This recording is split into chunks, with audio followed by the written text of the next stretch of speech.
పంచేంద్రియములు, మనస్సు, ఈ 6 కలిసి ఎప్పుడూ కూడా మనిషి జీవితాన్ని బయట తిప్పుతాయి తప్ప, బయట తిప్పిన దానిలో సుఖమున్నది, సుఖము దుఃఖము యొక్క నీడ తప్ప అది సత్యము కాదు. కానీ సుఖము కానిది దుఃఖము కానిది ఏది ఉన్నదో అది ఈ 6టికి అతీతమై 6టిని నువ్వు ఆపగలిగితే తెలుస్తుందని తెలుసుకోగలగాలి. ఏమన్నా అర్థమైందా? నేను మీకు ఒక ఉదాహరణ చెప్తా. ఇప్పుడు నేను చాలా సంతోషించానండి అన్నాను అనుకోండి. ఎందుకు అన్నారు అనుకోండి, గొప్ప జలపాతం అండి, ఈ మధ్య వెళ్ళి చూసి వచ్చాను. ఎక్కడ? ఏదో ఫలానా చోట. ఎలా చూశా? కంటితో చూశా. కంటితో జలపాతాన్ని చూస్తే మనసు సంతోషాన్ని పొంది. కానీ ఒక్కటి చెప్పండి, ఇది దేశమునందు కాలమునందు శాశ్వతమా? శాశ్వతమా? మీకు ఇంత బాగుంది కదా జలపాతం, 3 రోజులు ఇక్కడే కూర్చోండి, రాత్రి పగలు మీకు అన్నం పెడతాం అన్నారు అనుకోండి. ఒక గంట వద్దులేండి అన్నాను కానండి, హోరు అబ్బో చెవులు గడియలు పడిపోతున్నాయి, బయలుదేరిపోదాం మనం. వెళ్ళిపోతాడు ఇంటికి, ఉండడు. ఎందుకంటే మీకు సుఖము అని అనిపించిందేదో అదే దుఃఖమునకు కారణమవుతుంది. చాలా బాగున్నాయండి బూర్లు అన్నారు అనుకోండి, ఇంకొకటి తినండి అని ఒకటి వేసారు. ఇలా మీరు తీసేటప్పటికి ఇంకోటి వేసేస్తున్నాడు అనుకోండి, అదో చిత్రహింస. మీరు 6 తిన్న తర్వాత ఏమవుతుంది? బూరి అనక్కర్లేదు, బూ అంటే కక్కొస్తుంది. ఇప్పుడు ఏది సుఖమో అదే దుఃఖం అయిపోయిందా లేదా? ఏమి దిక్కుమాలిన పడ్డానా, చంపేశారు, బూర్లు పేరు ఎత్తగా ఇంట్లో ఓ నెల్లాళ్ల పాటు అని వాడే చెప్పుకుని బ్రతిమాలుకుని దానికి దూరంగా ఉంటాడు. బూర్లు వాసన వచ్చినా కక్కొస్తుంది. సుఖము దుఃఖం అయిపోయిందా? ఏది దుఃఖమో అది సుఖం కూడా అవుతుంది. అయితే నేను ఈ మాట వాడానని మీరు అనుకోకండి, కానీ ఏ మహానుభావుడు వాడాడో, అది ఎక్కడ వాడిన సందర్భమైనా, ఏ వినోద కార్యక్రమంలో వాడిన సందర్భమైనా అది చాలా గొప్ప మాట సుమండి. అగాధమగు జలనిధిలోన ఆణిముత్యమున్నటులే శోకాన మరుగున దాగి సుఖమున్నది.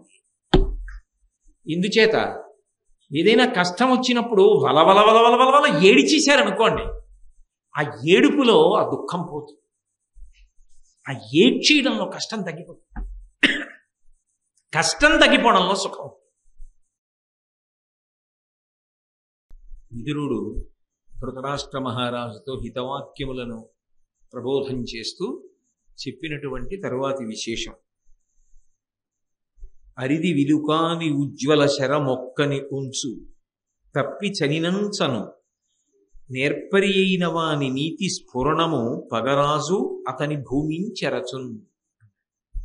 పద్యాలు చిన్నవి, కానీ అత్యంత సారవంతమైనటువంటి విషయములు ప్రతిపాదింపబడ్డాయి. విదురుడు అంటాడు, చాలా నేర్పరి అయినటువంటి విలుకాడు ఒకతను ఉన్నాడు. ఆ విలుకాడు ఒక బాణాన్ని సంధించి విడిచిపెట్టాడు. ఇప్పుడు ఆ బాణం ఎదురుగుండా ఉన్నటువంటి ఒక వ్యక్తిని సంహరిస్తుంది. ఒకవేళ ఏ కారణం చేతనైనా అది గురి తప్పిందనుకోండి, అది ఆ ఎదురుగుండా ఉన్న వ్యక్తిని చంపకుండా పక్క నుంచి పోతుంది. అంతకన్నా ప్రయోజనం ఉండదు. తప్ప ఎవరిని ఉద్దేశించి బాణం విడిచిపెట్టబడిందో అతనినే కాకుండా అతనిని, అతని పరివారాన్ని, అతని సైన్యాన్ని, అతని రాజ్యాన్ని, ఆ రాజ్యంలో ఉన్న వాళ్ళని అందరినీ నశింప చెయ్యగలిగినటువంటి శక్తి బాణమునకు ఉండదు. కానీ అటువంటి శక్తి ఎవరి వద్ద ఉంటుంది అంటే, నేర్పరి అయిన వాని నీతి స్ఫురణము పగరాజు అతని భూమించెరచున్. యువతలవాడు పరమ ధర్మాత్ముడు అనుకోండి, చాలా ధర్మానికి కట్టుబడినటువంటి వ్యక్తి. అటువంటి వ్యక్తి యువతలవాడు శత్రుత్వం పెట్టుకొని బాణం వేసి బాధ పెట్టడం కన్నా కూడా అవతల వారిని బాధ పెట్టే ప్రయత్నం చేశాడు. ఆయన ధర్మానికి కట్టుబడి ఉండిపోయాడు. అప్పుడు ఏమవుతుంది అంటే, బాధ పెట్టినవాడు ఎవరున్నాడో వాడు ఒక్కడే బాధ చెందడు. ఆయనని ఆశ్రయించి ఉన్న వాళ్ళు ఎవరుంటారో ఆయన కుటుంబ సభ్యులు, ఆయన ఎక్కడ ఉన్నాడో ఆ ఉన్నటువంటి ప్రదేశము అన్నీ సర్వనాశనం అయిపోతాయి. అంటే ఆయన ఒక రాజ్యమునకు చెందినవాడే రాజ్యాధిపతి అయి ఉన్నాడు అనుకోండి, ఆయన రాజ్యాధిపత్యమునందు ఉన్నటువంటి ప్రజలు కూడా నశించిపోతారు. అంటే ఆయన ఏ స్థాయిలో ఉన్నాడు అన్నదాన్ని బట్టి ఆయనతో పాటుగా ఉన్న వాళ్ళందరూ కూడా దెబ్బతినవలసింది. ఇప్పుడు యువతలవాడు ఏమైనా బాణప్రయోగం చేశాడా? యువతలవాడు ఏం బాణప్రయోగం చేయలేదు. పోనీ ఏమైనా కక్ష పెట్టుకుని నేను అవతలవాడిని పాడు చేద్దామని ఏమైనా సంకల్పం చేశాడా? ఏం చేయలేదు. అంటే మధ్యలో ఎవరు ఒకరి ప్రయత్నం ఉంది కదా, ఒకరి ప్రమేయం ఉన్నది కదా. ఎవరి ప్రమేయం ఒక ధర్మాత్ముడి జోలికి వెళ్ళిన కారణం చేత యువతల వాడిని అంత గొప్పగా సర్వనాశనం చేస్తోంది అంటే పేర్కొనబడలేదు. కానీ ధర్మాత్ముని యొక్క శీల వైభవము ఎవరి యొక్క రక్షణకు కారణమవుతుంది అంటే భగవంతుని యొక్క రక్షణకు కారణమవుతుంది. ఇప్పుడు భగవంతుడు జోక్యం చేసుకుంటాడు. భగవంతుడు జోక్యం చేసుకున్న నాడు ధర్మానుష్ఠాన తత్పరుడై కేవలం ఏదో కర్మాచరణము, ఇంత తులసిపత్రి పూజ చేశాను, ఇన్ని నేను కోటి బిల్వార్చనలు చేశాను, అది కాదు. పండినటువంటి భక్తి ధర్మాచరణం. ఎందుకనంటే మీరు చూడండి, ఏదో నేను ఇన్ని పాలతో అభిషేకం చేశాను, ఇంత పెరుగుతో అభిషేకం చేశాను, తప్పు కాదు, మంచిదే.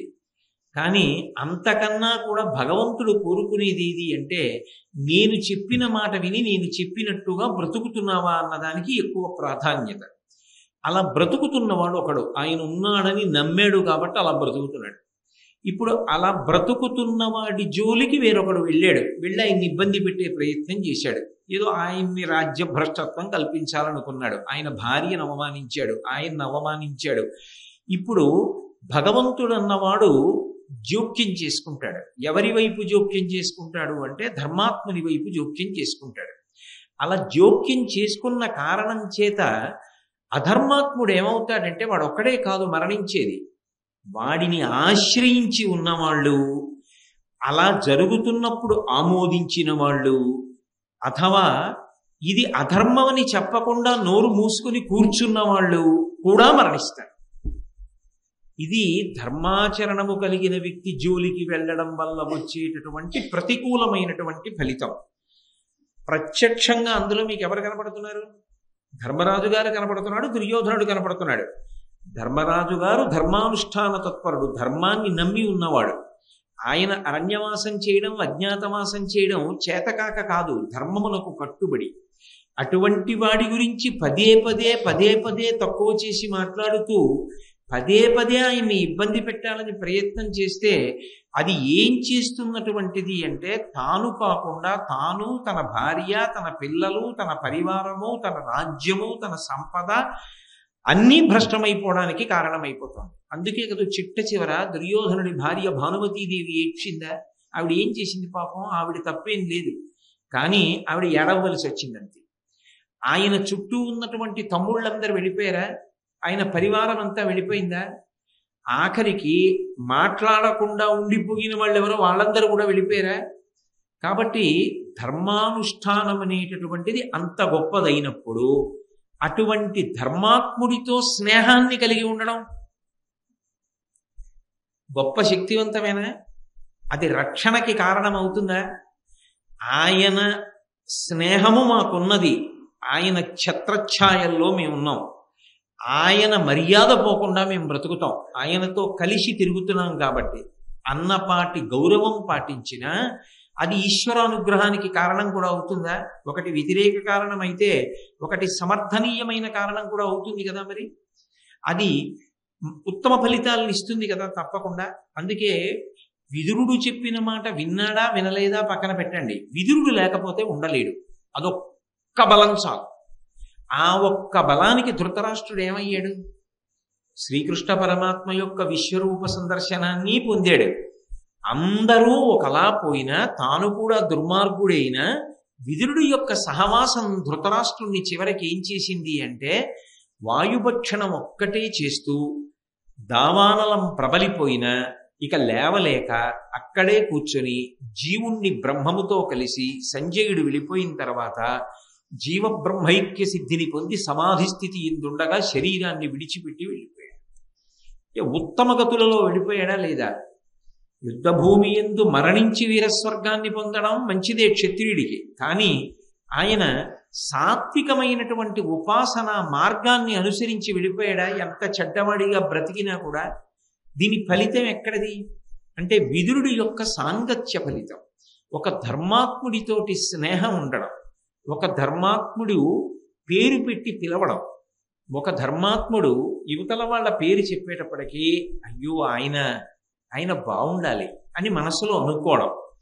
ఒక ధర్మాత్ముడు ఏమనక్కర్లేదు, ఆయనకి మనసులో చీకాకు కలిగింది అనుకోండి, చీ దుర్మార్గుడు అని అనుకున్నాడు అనుకోండి, అది చాలు ఈశ్వరుడు సర్వనాశనం చేయడానికి హేతు అవుతుంది స్మా. అంటే ధర్మము అన్న 3 అక్షరాలకి ఎంత మకుటాయమానమైన స్థితిలో పట్టాభిషేకం చేస్తున్నాడు విదురుడు. ప్రత్యక్షంగా అప్పుడు జరుగుతున్న వర్తమానమునందున్న కథ. తర్వాత మీరు ఆర్షవాంగ్మయాన్ని దేన్ని తీసుకుని పరిశీలనం చేయండి. విదురుడు చెప్పినటువంటి ఈ పద్యం ఏదుందో దాని చట్రంలోకే వెళ్ళిపోతుంది వాంగ్మయం. అది ఒక హితవాక్కు పలకడంలో ఉన్నటువంటి గొప్పతనం. ఎంత సారవంతమైన శ్రేష్టమైన మాట మాట్లాడుతున్నాడో చూడండి. ఇప్పుడు ధర్మాన్ని పట్టుకుని హరిశ్చంద్రుడు పడినటువంటి కష్టాలు 1, 2 కావు, అన్ని కష్టాలు పడ్డాడు. ధర్మాన్ని పట్టుకున్నాడు, సత్యాన్ని పట్టుకున్నాడు. ఇన్ని కష్టాలు పడినట్టుగా కనపడ్డమే కష్టాలు పడ్డాడు. కష్టాలు పెట్టి మార్చాలనుకున్న విశ్వామిత్రుడంతటి వాడైనా కూడా అపఖ్యాతిని మూట కట్టుకున్నాడేమో కానీ హరిశ్చంద్రుణ్ణి ఏమైనా మార్చగలిగాడా? హరిశ్చంద్రుడి కీర్తి ఎక్కడైనా తగ్గిందా? అంటే ధర్మాన్ని నమ్ముకున్నటువంటి వ్యక్తి అంత గొప్పగా ఆ పూనికని కలిగి ఉండి భగవంతుని యొక్క రక్షణని అన్ని వేళలా పొందుతాడు. అందుకే హరిశ్చంద్రుడి విషయంలో ఒక మాట చెప్తారు, తన మహీరాజ్యమంతయు గాధిసూతికిన్ దానమిచ్చిన ఎట్టి ధర్మమూర్తి నిజ యశశ్చంద్రికల్ నిఖిల దిక్కులయందు పారజల్లిన ఎట్టి సరగుణుడు ముల్లోకములను సమ్మోదింప భేతాడు మదమడంచిన విక్రమస్థిరుండు అణుమాత్రమైన బొంకను మాట ఎరగని అసమాన నిత్య సత్యవ్రతుండు 7 దీవుల నవలీల నీలినట్టి సాంద్రకీర్తి హరిశ్చంద్ర చక్రవర్తి బానిసీడుగా అమ్మంగబడెడు కొనుడు పౌరులార మహాధనోద్ధారులారా అని కాశీపట్టణంలో ఆయనతో వచ్చినటువంటి విశ్వామిత్రుని యొక్క శిష్యుడు అమ్మకానికి పెట్టినప్పుడు అంటాడు, ఆయన ధర్మం అటువంటిది. తన మహీరాజ్యమంతయు గాధి సూతికిన్ దానమిచ్చిన ఎట్టి ధర్మమూర్తి. ఏదో 11 రూపాయలు పంచల చాపో దానం ఇవ్వడం కాదు, తనకి సంబంధించినటువంటి సమస్త సామ్రాజ్యాన్ని కూడా దానమిచ్చేశాడు ధర్మం కోసం, అన్న మాటకి కట్టుబట్టడం కోసం. నిజ యశశ్చంద్రికల్ నిఖిలి దిక్కులయందు పారజల్లిన ఎట్టి సరగుణుడు, తన యొక్క గుణముల వలన అపారమైనటువంటి కీర్తిని పొందితే ఆ కీర్తి అన్ని దిక్కులయందు వ్యాపించినటువంటి వాడు. గుణము లేకుండా కీర్తి ఎలా వస్తుంది? ఒక వ్యక్తి చాలా కీర్తివంతుడయ్యాడు అంటే అంత గుణవంతుడు కాకుండా కీర్తి రాదుగా. అది ఆయన గుణముల యొక్క గొప్పతనం. ముల్లోకములను సమ్మోదింప భేతాడు మదమడంచిన విక్రమస్థిరుండు.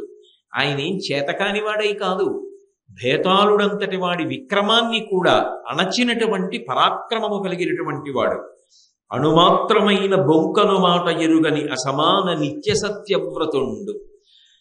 అణుమాత్రం కూడా అబద్ధమాడడం అనేటటువంటి విషయంతో ప్రమేయం లేనివాడు. 7 దీవుల నవలీల నేలినట్టి సాంద్రకీర్తి హరిశ్చంద్ర చక్రవర్తి, 7 దీవులను ఏలినటువంటి వాడు. బానిసీడుగా అమ్మంగబడెడు కొనుడు పౌరులార మహాధనోద్ధరులారా. అటువంటి వాణ్ణి ఇవాళ బానిసగా అమ్మేస్తున్నాం. మీలో ధనం కలిగిన వాళ్ళు కొనుక్కోవచ్చు. అంటే విశ్వామిత్రుడికి ఇచ్చినటువంటి మాట కోసం కాశికాపట్టణంలో తాను ఒక బానిసగా అమ్ముడుపోయాడు. అమ్ముడుపోయి చిట్ట చివరికి కాటికాపరి చేశాడు ఆ ధర్మం అన్న మాటకి కట్టుబడ్డానికి. చిట్ట చివర తన భార్యని వధించడానికి సిద్ధపడ్డాడు. దేవతలందరూ పుష్పవృష్టి కురిపించి వచ్చి ప్రత్యక్షమై నీ కీర్తి ఆచంద్రతారార్క ఉంటుంది అని శ్లాఘించారు. ధర్మానికి కట్టుబడిన వాడు ఎక్కడ పాడయ్యాడు? పాడైనది లేదు. అప్పటికి కష్టపడినట్టు ఉంటుందేమో కానీ అంతిమ విజయం మాత్రం అది కూడా మామూలుగా కాదు. ఎన్ని తరాలు దాటిపోయినా ఆ కీర్తి శాశ్వతంగా ఉండిపోతుంది. అటువంటి కీర్తిని ఇవ్వగలిగినది ధర్మము సుమా. నలచక్రవర్తి ఎంత కష్టపడ్డాడు? ఆయనేం పడిన కష్టం సామాన్యమైందా? భారతంలో నలచక్రవర్తి యొక్క ఉపాఖ్యానం ఉంది.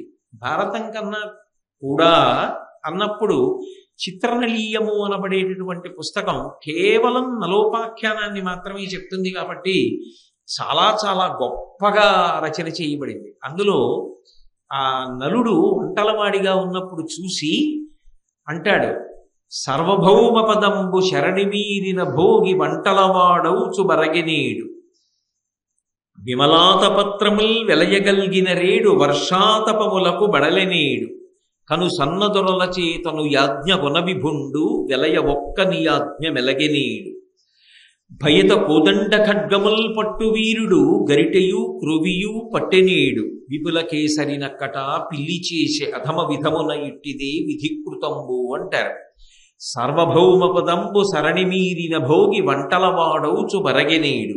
ఒకనాడు సార్వభౌముడు అయిన ధర్మానికి కట్టుబడిపోయి వంటలవాడిగా మిగిలిపోయాడు. అలాగే సర్వభౌమ పదంబు సరణిమీరిన భోగి వంటలవాడౌచు బరగెనేడు, పిక్కు రాజుల చేత మృక్కు తినఘనుండు ఒక్క రాజునకు తాం మృక్కెనీడు. అంతమంది రాజుల చేత నమస్కారాలు అందుకున్నవాడు చిట్ట చివరికి తానే ఒక రాజుకి నమస్కారం చేశాడు, ఋతుపర్ణుడికి. సారథ్యం చేయవలసి వచ్చింది. ఒకానొక నాడు గొప్ప గొప్ప ఆజ్ఞలను చేసి జారీ చేసి భోగములను అనుభవించిన వాడు వర్షానికి వేడికి కూడా ఎంతో బాధపడవలసి వచ్చింది. భయద కోదండ ఖడ్గముల్ పట్టు వీరుడు, గొప్ప ధనస్సుని ఖడ్గాన్ని పట్టుకుని శత్రు సైన్యములను దురుమాడగలిగినటువంటి శక్తి కలిగిన వీరుడు గరిటెని ఒక చేతిలో కొరివిని పట్టుకుని వంట చేశాడు. విపుల కేసరి నక్కట పిల్లి చేసే ఒక గొప్ప సింహం పిల్లిలా బతికింది. అయినా ధర్మం కోసం ఆయన ఎక్కడ బెసకనందుకు నలచక్రవర్తి యొక్క కీర్తి ఎంత గొప్పదైంది. ఇవాల్టికి నలుని యొక్క ఉపాఖ్యానానికి సంబంధించి విశేషాలు చదువుకుంటే కలిపురుషుని యొక్క బారి నుంచి తప్పుకుంటారు అని ఫలశ్రుతి. వాళ్ళు చేసినటువంటి ధర్మానుష్ఠానం తర్వాతి కాలంలో వచ్చినటువంటి వారి యొక్క ధర్మాన్ని కాపాడుతోంది, ధర్మతత్పరులుగా నిలబెడుతోంది. అంటే ధర్మాన్ని పట్టుకున్నవాడు ఎందుకు పాడవుతాడు? ఎక్కడ పాడవుతాడు? అలా పాడయ్యేటటువంటి అవకాశం ఉండదు. ధర్మము సర్వకాలముల యందు రక్షించడం ఒకెత్తైతే, ఆ ధర్మాన్ని పట్టుకున్న వాడితో చేసినటువంటి చిలిమి యువతల వాడికి శ్రీరామ రక్ష. ధర్మాన్ని పట్టుకున్నవాడి జోలికి వెళ్ళడం, ధర్మాన్ని పట్టుకున్నవాడిని బాధ పెట్టడం, ధర్మాన్ని పట్టుకున్నవాడు పాటించినటువంటి ఓర్పు చేతకానితనం అనుకోవడం యువతల వాడు పుత్రమిత్ర కళత్రాదులతో భ్రష్టుడైపోవడానికి కారణమవుతుంది. కాబట్టి నువ్వు ఏ పొరపాటైనా జీవితంలో చేస్తే దిద్దుకోగలవేమో కానీ తెంపరితనంతో ఏ కారణం చేత కూడా ధర్మాత్ముల జోలికి వెళ్ళవద్దు. అది చాలా భయంకరమైనటువంటి చెలగాట ఉస్మా. అటువంటి పనుల జోలికి వెళ్ళవద్దు. నీకేమైనా అవకాశం ఉంటే ఒక ధర్మాత్ముడితో చిలిమి చేయి, ఆయనని రక్షించు, ఆయనతో స్నేహంగా ఉండు. ఆయనతో కలిసి ఉన్నంత మాత్రం చేత మన జీవితం మారుతుంది. నేను యథార్థం చెప్తాను. ఒక ధర్మానుష్ఠాన తత్పరుడితోటి స్నేహం కుదిరిందనుకోండి, అది మన జీవితం మీద విశేష ప్రభావాన్ని చూపిస్తుంది. కొన్ని లక్షల జన్మలు అనుష్ఠానం చేస్తే తప్పరానటువంటి మార్పు చిత్తంలో ఒక ధర్మతత్పరుడితో కలిసి ఉన్న కారణం చేత లోపల ఒక మార్పు వస్తుంది. కనీసం అంతరాత్మ ప్రశ్న వేయడం మొదలెడుతుంది. ఎందుకు చేస్తున్నాం ఇవన్నీ? ఇన్ని వింటున్నాం, అటువంటి ఆయనతో కలిసి తిరుగుతున్నాం, అయినా మనం ఇలా చేస్తున్నాం. ఇది ఎంతవరకు సబబు? ఇది మనని కాపాడుతుందా? అబ్బా, ఈ వెంపర్లాట్ నుంచి బయటపడి ధర్మానికే నేను నిలబడే రోజు వస్తే బాగుండు. ఎందుకు అనవసరంగా ఈ జంజాటానికి నేను ఇలా లొంగిపోతున్నాను అని ఒక అంత పరిశీలన మొదలవుతుంది. అది నిజానికి ఏ కోటి జన్మల తర్వాత ఫలించవలసిన విషయం ఈ జన్మలోనే ఎందుకు ఫలిస్తుంది అంటే ఒక ధర్మాత్ముడితోటి సంఘం. దాన్ని ఎన్నో విషయాలలో నిరూపణం చేసి చూపించారు పెద్దలు. అందుకే అంటారు రామకృష్ణ పరమహంస, ఒక ఏనుగు వెళ్ళిపోతోంది అనుకోండి, అది తొండం పెట్టి ప్రతిదాన్ని ముట్టుకుని పట్టుకుని లాగుతుంది. కానీ వెనక మావటి ఉన్నాడు అనుకోండి, ఓసారి చేతిలో ఉన్న అంకుశాన్ని ఎత్తి ఇలా అంటాడు, వెంటనే తొండం కిందకి దింపేస్తుంది. ఒక సజ్జనుడితో ఉన్నటువంటి స్నేహం అటువంటిది. అది ఏం చేస్తుందంటే ఎప్పుడు లోపల ఒక గొప్ప ప్రశ్న తీసుకొస్తుంది. ఏమనుకుంటారు 10 మంది, అటువంటి ఆయనతో మాకు అనుబంధం ఉంది అంటారు, వీళ్ళేంటి ఇలా బతుకుతున్నారు అంటారు కదా. ఎందుకు మనకి వద్దు, అంత తలకొట్టుకుని చెప్తున్నాడు కదా విదురుడు. భారతం వింటున్నాం కదా, భారతం చదివాం కదా, రామాయణం చదివాం కదా, వద్దు, ధర్మం వైపుకి ఒరుగుదాం, ఆ ధర్మం కాపాడుతుంది. అందులో ఇంకా ఏం అనుమానం లేదు. ఎన్ని దృష్టాంతాలు చూసాం, వాంగ్మయం అంతా అందులో ఇమిడిపోతోంది అంటున్నారు కదా. కాబట్టి ధర్మం వైపుకి మొగ్గుదాం అన్న ఉత్సాహాన్ని మనిషికి కల్పించి పూనికని కల్పిస్తుంది ధర్మమునందు. అందుకని అది ఇహమునకు సంబంధించినదే కాదు, పరమునకు కూడా సంబంధించింది. భగవంతుని యొక్క అనుగ్రహం కలగడం అంటే ఏదో ఇక్కడ ఒక్క చోట ఇక్కట్లు దాటడం కాదు. ఆ ధర్మానుష్ఠానం ఎవరు చేశాడో వాడికి ఉత్తర జన్మల యందు మళ్ళీ మనుష్య జన్మనిచ్చి గొప్ప పండితుడు, నిస్వార్థపరుడు, ధర్మానుష్ఠాన తత్పరుడైనటువంటి వ్యక్తికి కుమారుడిగా జన్మింపచేస్తాడు ఈశ్వరుడు. అప్పుడు సిద్ధాన్నల్లా తండ్రి వెంటనే విషయం చెప్పడానికి చిన్నతనం నుంచి సిద్ధంగా ఉంటాడు. ఆయన అడుగుజాడలలో నడిచిన కారణం చేత ఎత్తవలసిన జన్మల సంఖ్య తగ్గిపోయి ఈశ్వరుడికి దగ్గరైపోతాడు. అందుకే ధర్మానుష్ఠాన తత్పరులతో కలిగినటువంటి స్నేహము కూడా అంత గొప్పది. జీవితంలో దేన్నైనా వదులుకోవడానికి సిద్ధపడవు, కానీ ఏ కారణానికి ధర్మాత్ములతోడి స్నేహాన్ని మాత్రం వదిలిపెట్టుకోవద్దు. అందుకే శంకరులంతటి వారు భజగోవిందం చేస్తూ సత్సంగత్వే నిస్సంగత్వం, నిస్సంగత్వే నిర్మోహత్వం, నిర్మోహత్వే నిశ్చలతత్వం, నిశ్చలతత్వే జీవన్ముక్తి అంటారు. అసలు నిజంగా నేను మీతో ఒక పరమసత్యం చెప్పవలసి వస్తే, భగవంతుని యొక్క అనుగ్రహం కలిగింది అనడానికి గొప్ప నిదర్శనం ఏమిటో తెలుసా? ఒక మహాత్ముడితోటి పరిచయం కలగడమే, ఆయన పట్ల అచంచలమైన విశ్వాసం మనకి కలగడమే మన జీవితం ఒక పెనుమార్పు తిరిగింది అనడానికి గుర్తు. అది ఒక్కొక్కసారి సశరీరులై శరీరంతో ఉన్నవాళ్ళు అవ్వచ్చు, ఒక్కొక్కసారి శరీరము లేనివారైనా కూడా కావచ్చు. ఉదాహరణకి కామకోటి పీఠాధిపత్యం వహించిన చంద్రశేఖరేంద్ర సరస్వతి మహాస్వామి గారు ఉన్నారు. వారు ఇవాళ శరీరంతో ఉండకపోవచ్చు, కానీ వారు అంతటా ఎప్పుడూ వ్యాపించి ఉంటారు. అటువంటి మహాత్ముల యందు గురి కుదిరినా సరే వాళ్ళు మనని వాళ్ళ వస్తువుగా తీసుకుని మనని కాపాడతారు. వారికి మనము లొంగి ఉండడం, వారికి వశపడి ఉండడం, ఏదైనా చేస్తున్నప్పుడు ఆయనకి తెలుస్తుంది కదా, ఆయన చూడకుండా ఉండరు కదా.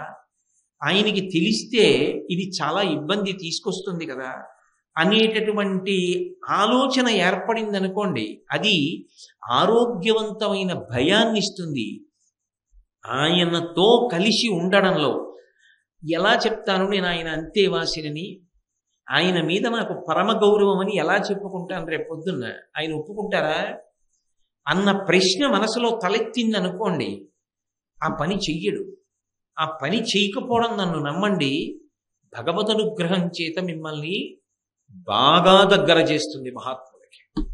అది దగ్గర చేసి ఉద్ధరణకి కారణం చేస్తుంది. అందుకే ధర్మాత్ములతోడి వైరము, ప్రయత్నపూర్వక వైరం ఎంత ప్రమాదకరమో ధర్మాత్ములతోడి సహవాసం అంత గొప్పది. ఒక బాణం గురి తప్పుతుందేమో, ఒక బాణం కొట్టినా ఒకడిని కొడుతుందేమో, ఇద్దరిని కొడుతుందేమో, నలుగురిని కొడుతుందేమో, 10 మందిని కొడుతుందేమో. కానీ ఒక ధర్మాత్ముని యొక్క బాధ నిన్ను, భార్యని, పిల్లల్ని, కుటుంబాన్ని, స్నేహితుల్ని, బంధువుల్ని, ఒకవేళ ఆధిపత్యంలో ఉంటే రాజ్యాన్ని కూడా సర్వనాశనం చేస్తుంది. కాబట్టి అటువంటి ప్రమాదకరమైన పోకడకి వెళ్ళకూడదు ధృతరాష్ట్ర మహారాజా. అది మనిషికి శాంతికారకము కాదు. కాబట్టి అరిది విలుకాను యుజ్వల శరమొక్కని నుంచు తప్పిచరినంచను నేర్పరి అయిన వాని నీతి స్ఫురణము పగరాజు అతని భూమించెరచును. ఈ సారవంతమైన వాక్కుని దృష్టిలో పెట్టుకుంటే ఒక మనిషి మనిషిగా ఎలా బ్రతకాలో అర్థం అవుతుంది. కాబట్టి ఈ మాట చెప్పి విదురుడు వేరొక అద్భుతమైనటువంటి హితవాక్కుని ఉపదేశం చేస్తున్నాడు. అందులో అంటాడు, ఇది అంకెలతో కూడుకున్న విషయంగా చెప్పాడు. దీనిలో చమత్కారం ఏమిటంటే, మీరు ఎలా ఎటువైపు ఉన్నవారు అటువైపుకి ఎలాగైనా అన్వయం చేసుకోవచ్చేమో అనిపిస్తుంది నాకు ఈ పద్యం జరిగితే. ఒకటి గొని రెంటి నిశ్చల యుక్తి చేర్చి మూటి నాల్గింట కడు అవశ్యంబులుగా చేసి ఏనిటిని గెలిచి ఆరింటి నిరిగి ఏడు విడిచి వర్తించువాడు వివేకధనుడు. ఈ పద్యంలో విదురుడు ఎక్కడా కూడా ఏది అన్నవి ఏవి మాట్లాడకుండా అంకెల మీద చెప్పుకుంటూ వెళ్ళాడు. ఇది చాలా తమాషా అయినటువంటి విశేషం యథార్థానికి. ఎందుకని అంటే ఇది మీరు ఏ స్థాయిలో ఉన్నటువంటి వాళ్ళకి ఆ పద్యం ఇస్తే ఆ స్థాయిలో దాన్ని అన్వయం చేసుకుని ఎలాగైనా అభివృద్ధిని పొందవచ్చు, అభ్యున్నతిని పొందవచ్చు. ఒక రాజ్య పరిపాలన చేసే రాజుగారి అయితే ఒకలా అర్థం చేసుకోవచ్చు, ధృతరాష్ట్రుడికి ఒకలా అర్థం అవ్వచ్చు, మంత్రిగా విదురుడు ఒకలా చెప్పాడని కూడా చెప్పచ్చు, రాజు క్షేమం కోసం మంత్రిగా మంత్రాంగ సంబంధంగా మాట్లాడాడు అనొచ్చు. ధర్మదేవత యొక్క స్వరూపం కాబట్టి, ధర్మము మోక్షమునకు కారణం కాబట్టి, అది విడుదలను ఇచ్చేస్తుంది కాబట్టి, అది చాలా పతాక స్థాయి విషయాన్ని ప్రతిపాదించిందని చెప్పచ్చు. నీతికి అన్వయం చేయొచ్చు, ఎవరు ఎలా అన్వయం చేసుకుంటే అలా అన్వయం చేసుకొని, కానీ అది మాత్రం ఉద్ధరణ కొరకు మాత్రమే పనికొస్తుంది. ఎందుకంటే చివర ఒక గొప్ప మాట ఉంది. ఏమిటి అంటే వివేకధనుడు. అవివేకంతో అన్వయం చేయడానికి మాత్రం అది పనికొచ్చేది కాదు. వివేకధనుడు, వివేకము కలిగిన వాడు. నిజానికి శంకర భగవత్పాదులు వివేక చూడామణి అని ఒక పుస్తకం ఇచ్చారు. పుస్తకం ఇచ్చారంటే నా ఉద్దేశం రచన చేశారు అని. వివేకము అన్న మాట అన్వయం దేనికి అంటే శంకరుల దృష్టిలో నిత్యానిత్య వస్తు వివేకము అంటారు.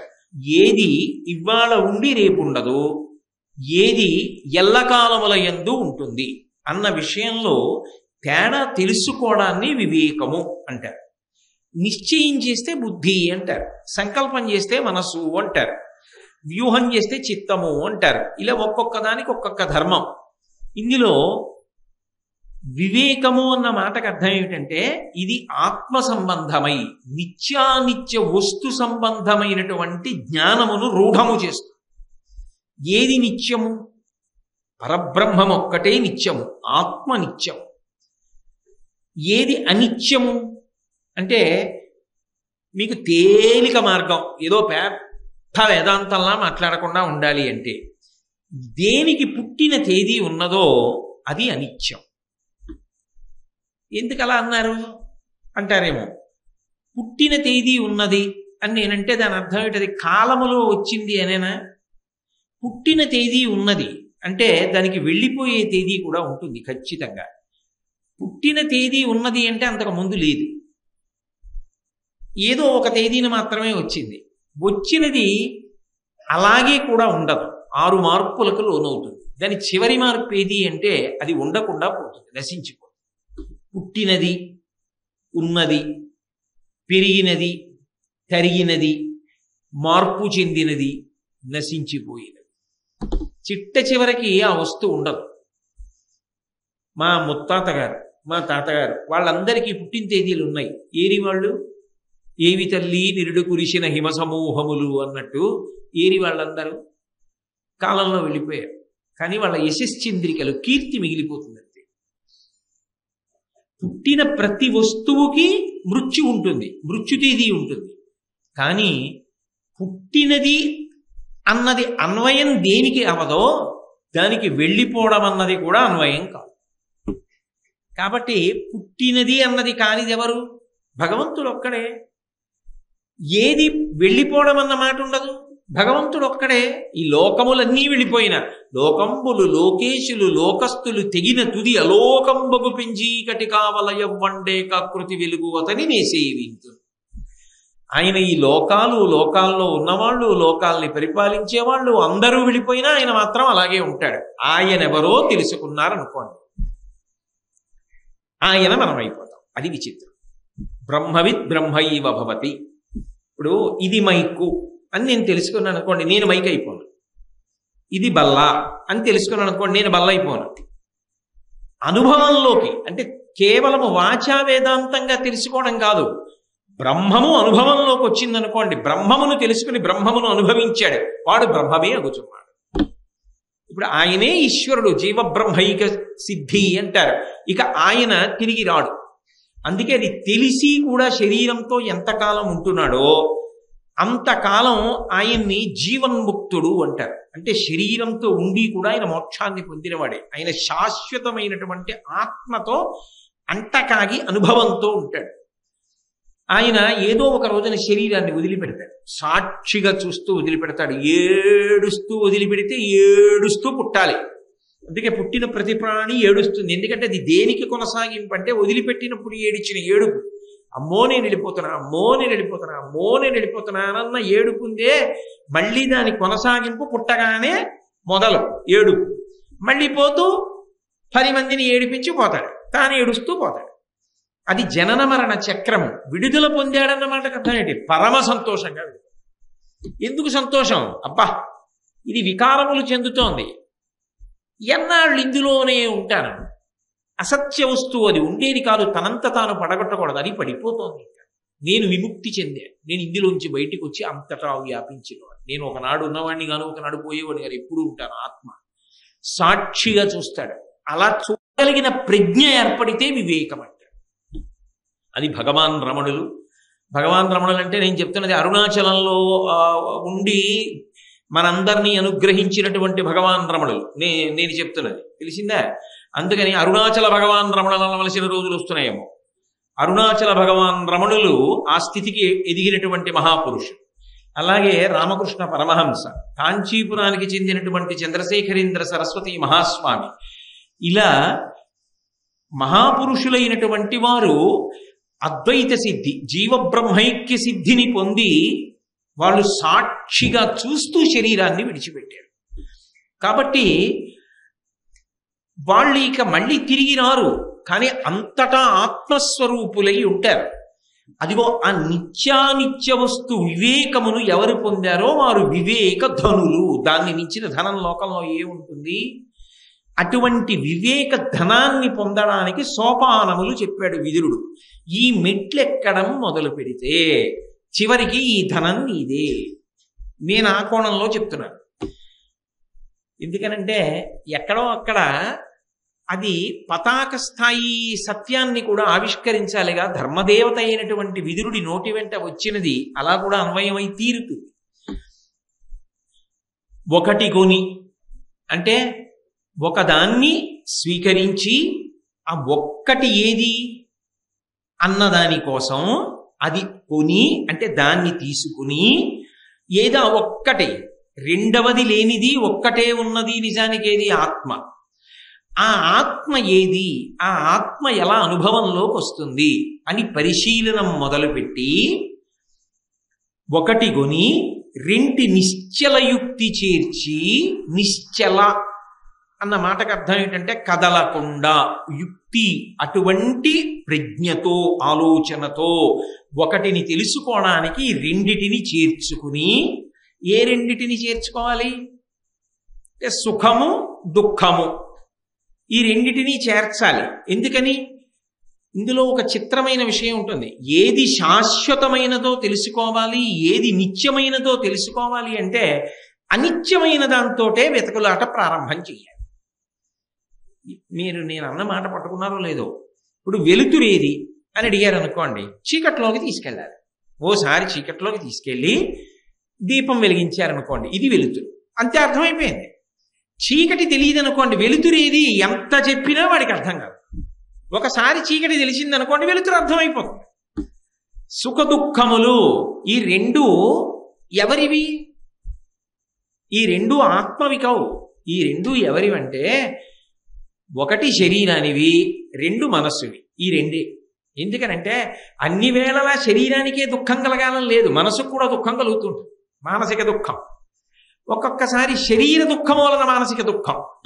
నాకు ఏదో నడుము పట్టుకుని చాలా చాలా నిప్పెడుతోంది అనుకోండి, అప్పుడు శరీరము పొందుతున్నటువంటి దుఃఖమునకు, శరీరం పొందుతున్న క్లేశమునకు మనసు కూడా క్లేశం పొందుతుంది. అంటే మళ్ళీ వెంటనే మీకు నడుము నొప్పి వచ్చిందా అండి అని అడక్కండి. నేను ఉదాహరణ చెప్తున్నాను అంతే. నడుము నొప్పి వస్తే ఈ మెట్లెక్కి ఎలా వచ్చాయి? కాబట్టి శరీరము మనసు దుఃఖపడడం మనకు కారణమవుతుంది. అయితే సుఖము అంతే, ఈ రెండే. మనసు సంతోషాన్ని పొందుతుంది. మా అబ్బాయి వస్తున్నాడు 2 రోజుల తర్వాత, ఓ సంతోషం, అది మానసికమైన సంతోషం. అలాగే నాకు నేను చేస్తున్న ఉద్యోగంలో పదోన్నతి కలిగింది, ఓ సంతోషం. నేను ఇవాళ మంచి మధుర పదార్థం తిన్నాను, అదో గొప్ప సంతోషం, మానసికమైన సంతోషం. ఈ సుఖము దుఃఖము అసలు ఎందుకు ఈ రెండు అంటే మీరు కొంచెం జాగ్రత్తగా పట్టుకునే ప్రయత్నం చేయండి. భగవంతుడు నిజానికి దీన్ని ఎందుకు ఇస్తాడంటే, దీనికి మనస్సుని ఈ రెండిటిని ఆధారం చేసుకుని 3 పనులు చేస్తూ ఉండాలి. ఏమిటా 3 పనులంటే, చేసినటువంటి పాపం ఉంటుంది, గత జన్మలలో చేసిన పాపం ఉంటుంది. ఎందుకంటే పునర్జన్మ సిద్ధాంతం కాదు, అత్యంత ప్రాణప్రదం సనాతన ధర్మానికి. చేసిన పాపం ఉంది, అది అనుభవిస్తే పోతుంది. ఇప్పుడు పాపములకు ఫలితం ఏమిటి? దుఃఖం. అది ఎలా పోవాలి? అనుభవంతో పోవాలి. ఎవరు అనుభవించాలి? ఈ శరీరం అనుభవించాలి. దీనికో నొప్పి వచ్చిందనుకోండి, ఎప్పుడో ఎవరికో శరీరం నొప్పెట్టేటట్టుగా కొట్టినటువంటి పాపం ఇప్పుడు నేను అనుభవించే నొప్పిలో పోతోందన్నమాట. ఇప్పుడు పాపము క్షయమవుతోంది దుఃఖంలో. ఓ సుఖం వచ్చింది, గతంలో చేసిన పుణ్యం ఏదో ఉందన్నమాట, ఆ పుణ్యం ఇప్పుడు సుఖంగా పోతోందన్నమాట. సుఖం కలిగింది, పుణ్యం పోతోంది. పాపం కలిగింది, దుఃఖం పోతోంది. ఇప్పుడు ఈ రెండిటిలో ఏది మిగిలిపోయినా మళ్ళీ జన్మెత్తాలి. ఎందుకో తెలుసా? మరి దాన్ని అనుభవించద్దు. అనుభవించాలంటే శరీరం ఉండాలా వద్దా? మళ్ళీ పుట్టాలి.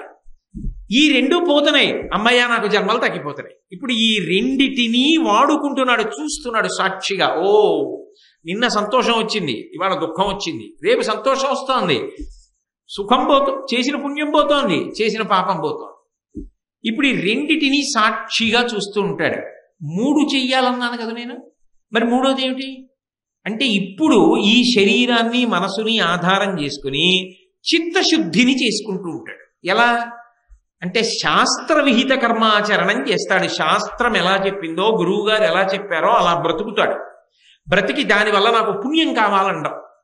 భారతం చెప్పి, నేను భారతం చెప్పానండి గంటన్నరా, దీనివల్ల నాకు పుణ్యం రావాలి, ఆ పుణ్యం వల్ల నాకు ఫలితం రావాలంటే ఆకట ఉమామహేశ్వర పరబ్రహ్మార్పణమస్తని దులుపుకుపో. అప్పుడు అది ఎందుకు పనికి వస్తుంది అంటే, నీకు సుఖాన్ని ఇవ్వడానికి, అది పనికి రావడానికి నీకు శరీరం ఇవ్వాలి కదా, అందుకు పనికిరాదు. ఇక మరి దేనికి పనికి వస్తుంది? నీకు ఇచ్చిన చింతపండు చారు పెట్టుకోకుండా గిన్నె తోముకోవడానికి పనికి వచ్చినట్టు. లోపల చిత్తాన్ని శుద్ధి చేస్తాడు. అలా పుణ్యకర్మ శాస్త్రంలో చెప్పినట్టు చెయ్యగా చెయ్యగా చెయ్యగా, పాపకర్మకి దూరంగా ఉండగా ఉండగా ఉండగా, గిన్నె బాగా తోముకోగా తోముకోగా తోముకోగా చిత్తశుద్ధి ఏర్పడి పాత్రత కలుగుతుంది. వీడికి జ్ఞానం ఇవ్వవచ్చు. ఈశ్వరుడు ఎప్పుడో అనుగ్రహిస్తాడు. ఎప్పుడు అనుగ్రహించాడు? గిన్నెలో నీళ్లు పోసినటువంటి బియ్యం అన్ని ప్రతి బియ్యపు గింజ అన్నపు మెతుకుగా ఎప్పుడు మారింది? కుక్కర్ కూసినప్పుడు. కుక్కర్కి ఎలా తెలిసింది? అది కూసింది, అనుమానం అక్కర్లా, పొయ్యి ఆర్పేయచ్చు. లోపల ప్రతి బియ్యపు గింజ అన్నపు మెతుకు అయిపోయింది. అలా చిత్తశుద్ధిని పొందిన తర్వాత ఈశ్వరుడు జ్ఞానం ఇస్తాడు. ఆ జ్ఞానం వలన ఏమవుతుంది? నిత్యానిత్య వస్తు వివేకం కలుగుతుంది. బ్రహ్మము అనుభవంలోకి వస్తుంది. అప్పుడు తాను బ్రహ్మం అయిపోయాడు. అప్పుడు శరీరపతనమునందు సాక్షిగా చూస్తాడు. సుఖము తాదాత్మత చెందడు.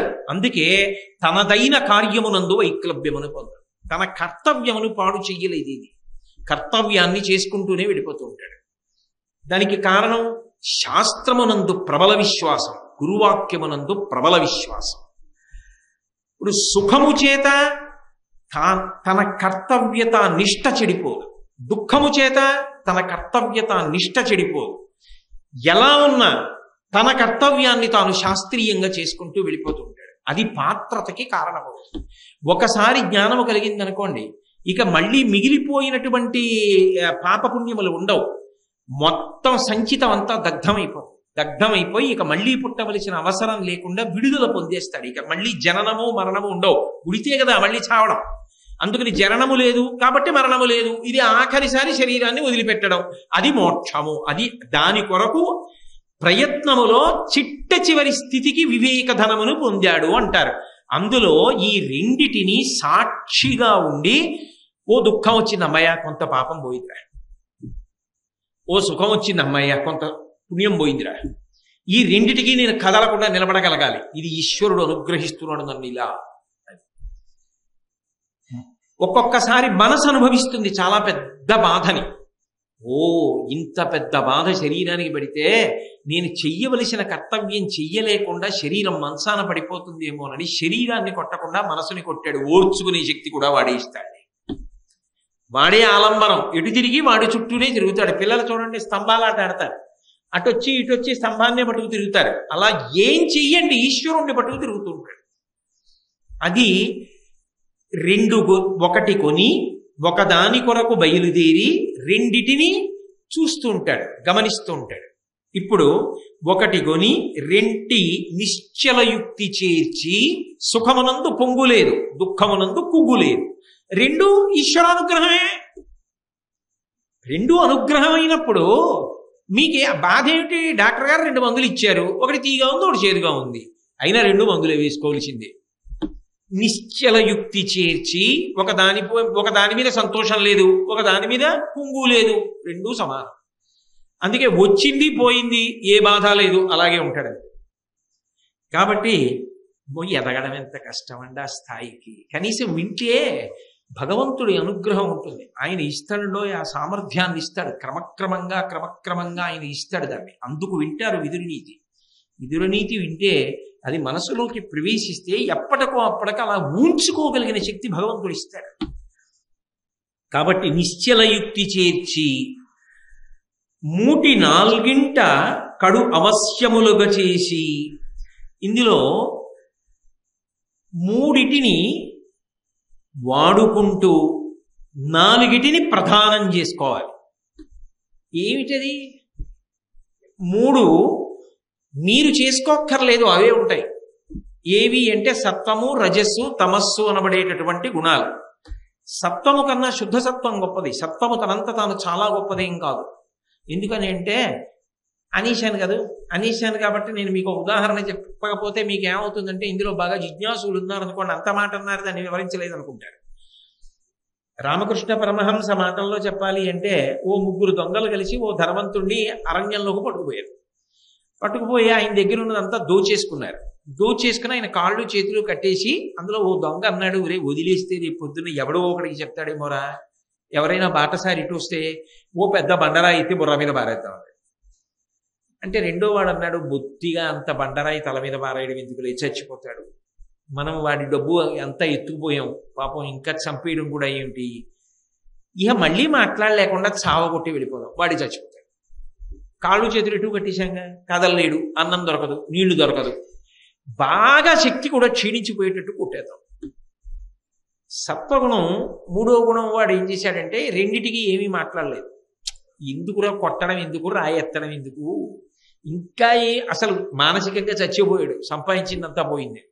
ఎవరు వస్తారు, చీకటి పడిపోతుంది, ఇంకిటి వచ్చేవాళ్ళు ఎవరు లేరు, ఎవరైనా వస్తే క్రూర మృగాలు రావాలి, ఏం చేస్తాడు, తినేస్తాయి, ఎందుకు వచ్చిన పాపం పదండి అన్నాడు. 3 వెళ్ళిపోతున్నారు. ఇప్పుడు ఇప్పుడే వస్తానరా, ఏదో వంక చెప్పాడు. ఇప్పుడు ఆ వంక ఏమిటో నేను చెప్పాలా, ఏదో శారీరకమైన అవసరం చెప్పి మీరు నడుస్తుండండి, నేను వచ్చేస్తాను పరిగెత్తుకుంటూ, వెనక్కి వెళ్ళి ఏమైనా బాగా నీరసపడిపోయావు, నువ్వు పాపం ఇంకా ఇలా ఉంటే చంపేస్తాయి క్రూర మృగాలు, చీకటి పడిపోతుంది, మేము వెడుతున్న దారిలోనే వెనకాతలు రా, మా వాళ్ళకి కనపడకు, తాళ్ళు ఇప్పేస్తాను, వెనకాతల నుంచి రా, మేము రహదారి ఎక్కేస్తాం, నువ్వేం చేస్తావంటే రహదారి ఎక్కి పారిపో అని వెనకాతలు రమ్మని తాను వెళ్ళి దొంగలతో కలిసిపోయాడు. దొంగలు రహదారి ఎక్కేశారు, వెళ్ళిపోయారు. ఈయన రహదారి ఎక్కాడు, దొంగల్లో ఒకడన్నా మంచివాడు ఉన్నాడు రా బాబు అనుకుని వెళ్ళిపోయాడు. ఇప్పుడు నాకు ఒకటి చెప్పండి, తాళ్ళు విప్పి దారి చూపించిన వాడు దొంగగాడా? మంచి దొంగ అంతే. కానీ దొంగ కానివాడు మాత్రం కాడు, వాడు దొంగలతోనే వెళ్ళాడు. సత్వగుణం అంతే, దాన్ని కూడా దాటిపోతే శుద్ధ సత్వంలోకి ఎడతాడు. కాబట్టి నేను అందుకని సత్వగుణం తనంత తానుగా పూర్తి గొప్పది కాదండోయ్ అనడానికి కారణం అది. కానీ ఉన్న 3 గుణాల్లో గొప్పది. ఇప్పుడు ఈ సత్వము రజసు తమస్సు ఏం చేస్తాయంటే అలా తిప్పుతుంటాయి, మార్చి మార్చి మార్చి మార్చి మార్చి మార్చి తిప్పుతాయి.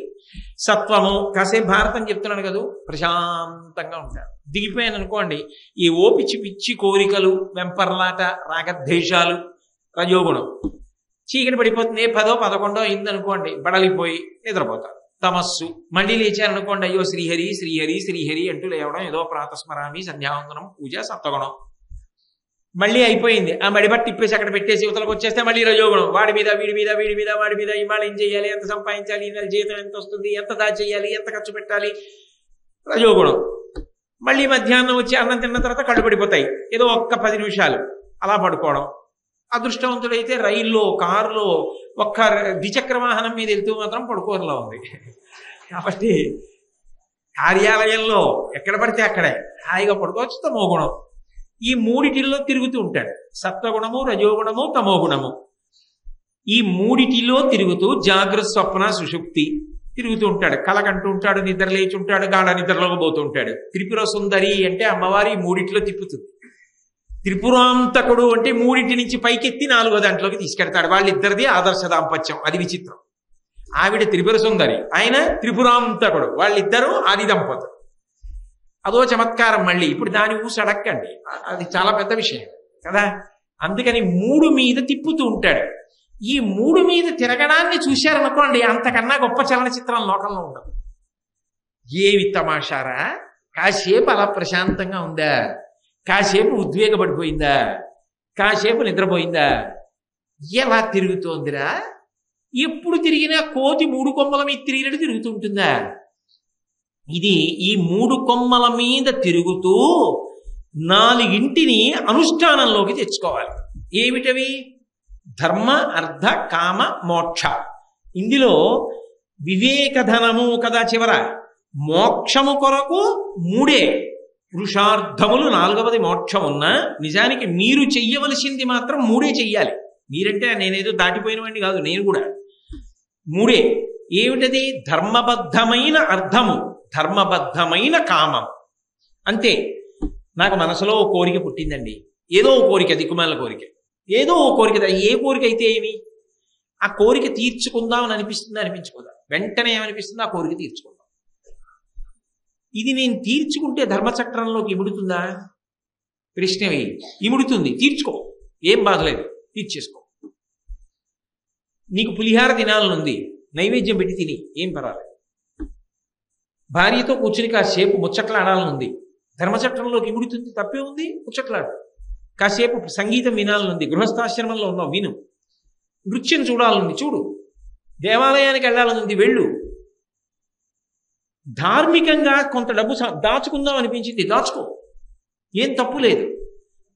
డబ్బు సంపాదిస్తున్నప్పుడు ధార్మికంగా సంపాదిస్తున్నానా, ఖర్చు పెడుతున్నప్పుడు ధార్మికంగా ఖర్చు పెడుతున్నానా, కోరిక కలిగినప్పుడు అది ధర్మబద్ధమా కాదా చూస్తున్నానా, ధర్మబద్ధమైతేనే తీర్చుకుంటున్నానా, ఎంత బలంగా కోరికున్నా అది ధర్మబద్ధం కాకపోతే తీర్చుకోకుండా నిగ్రహించుకోగలుగుతున్నానా.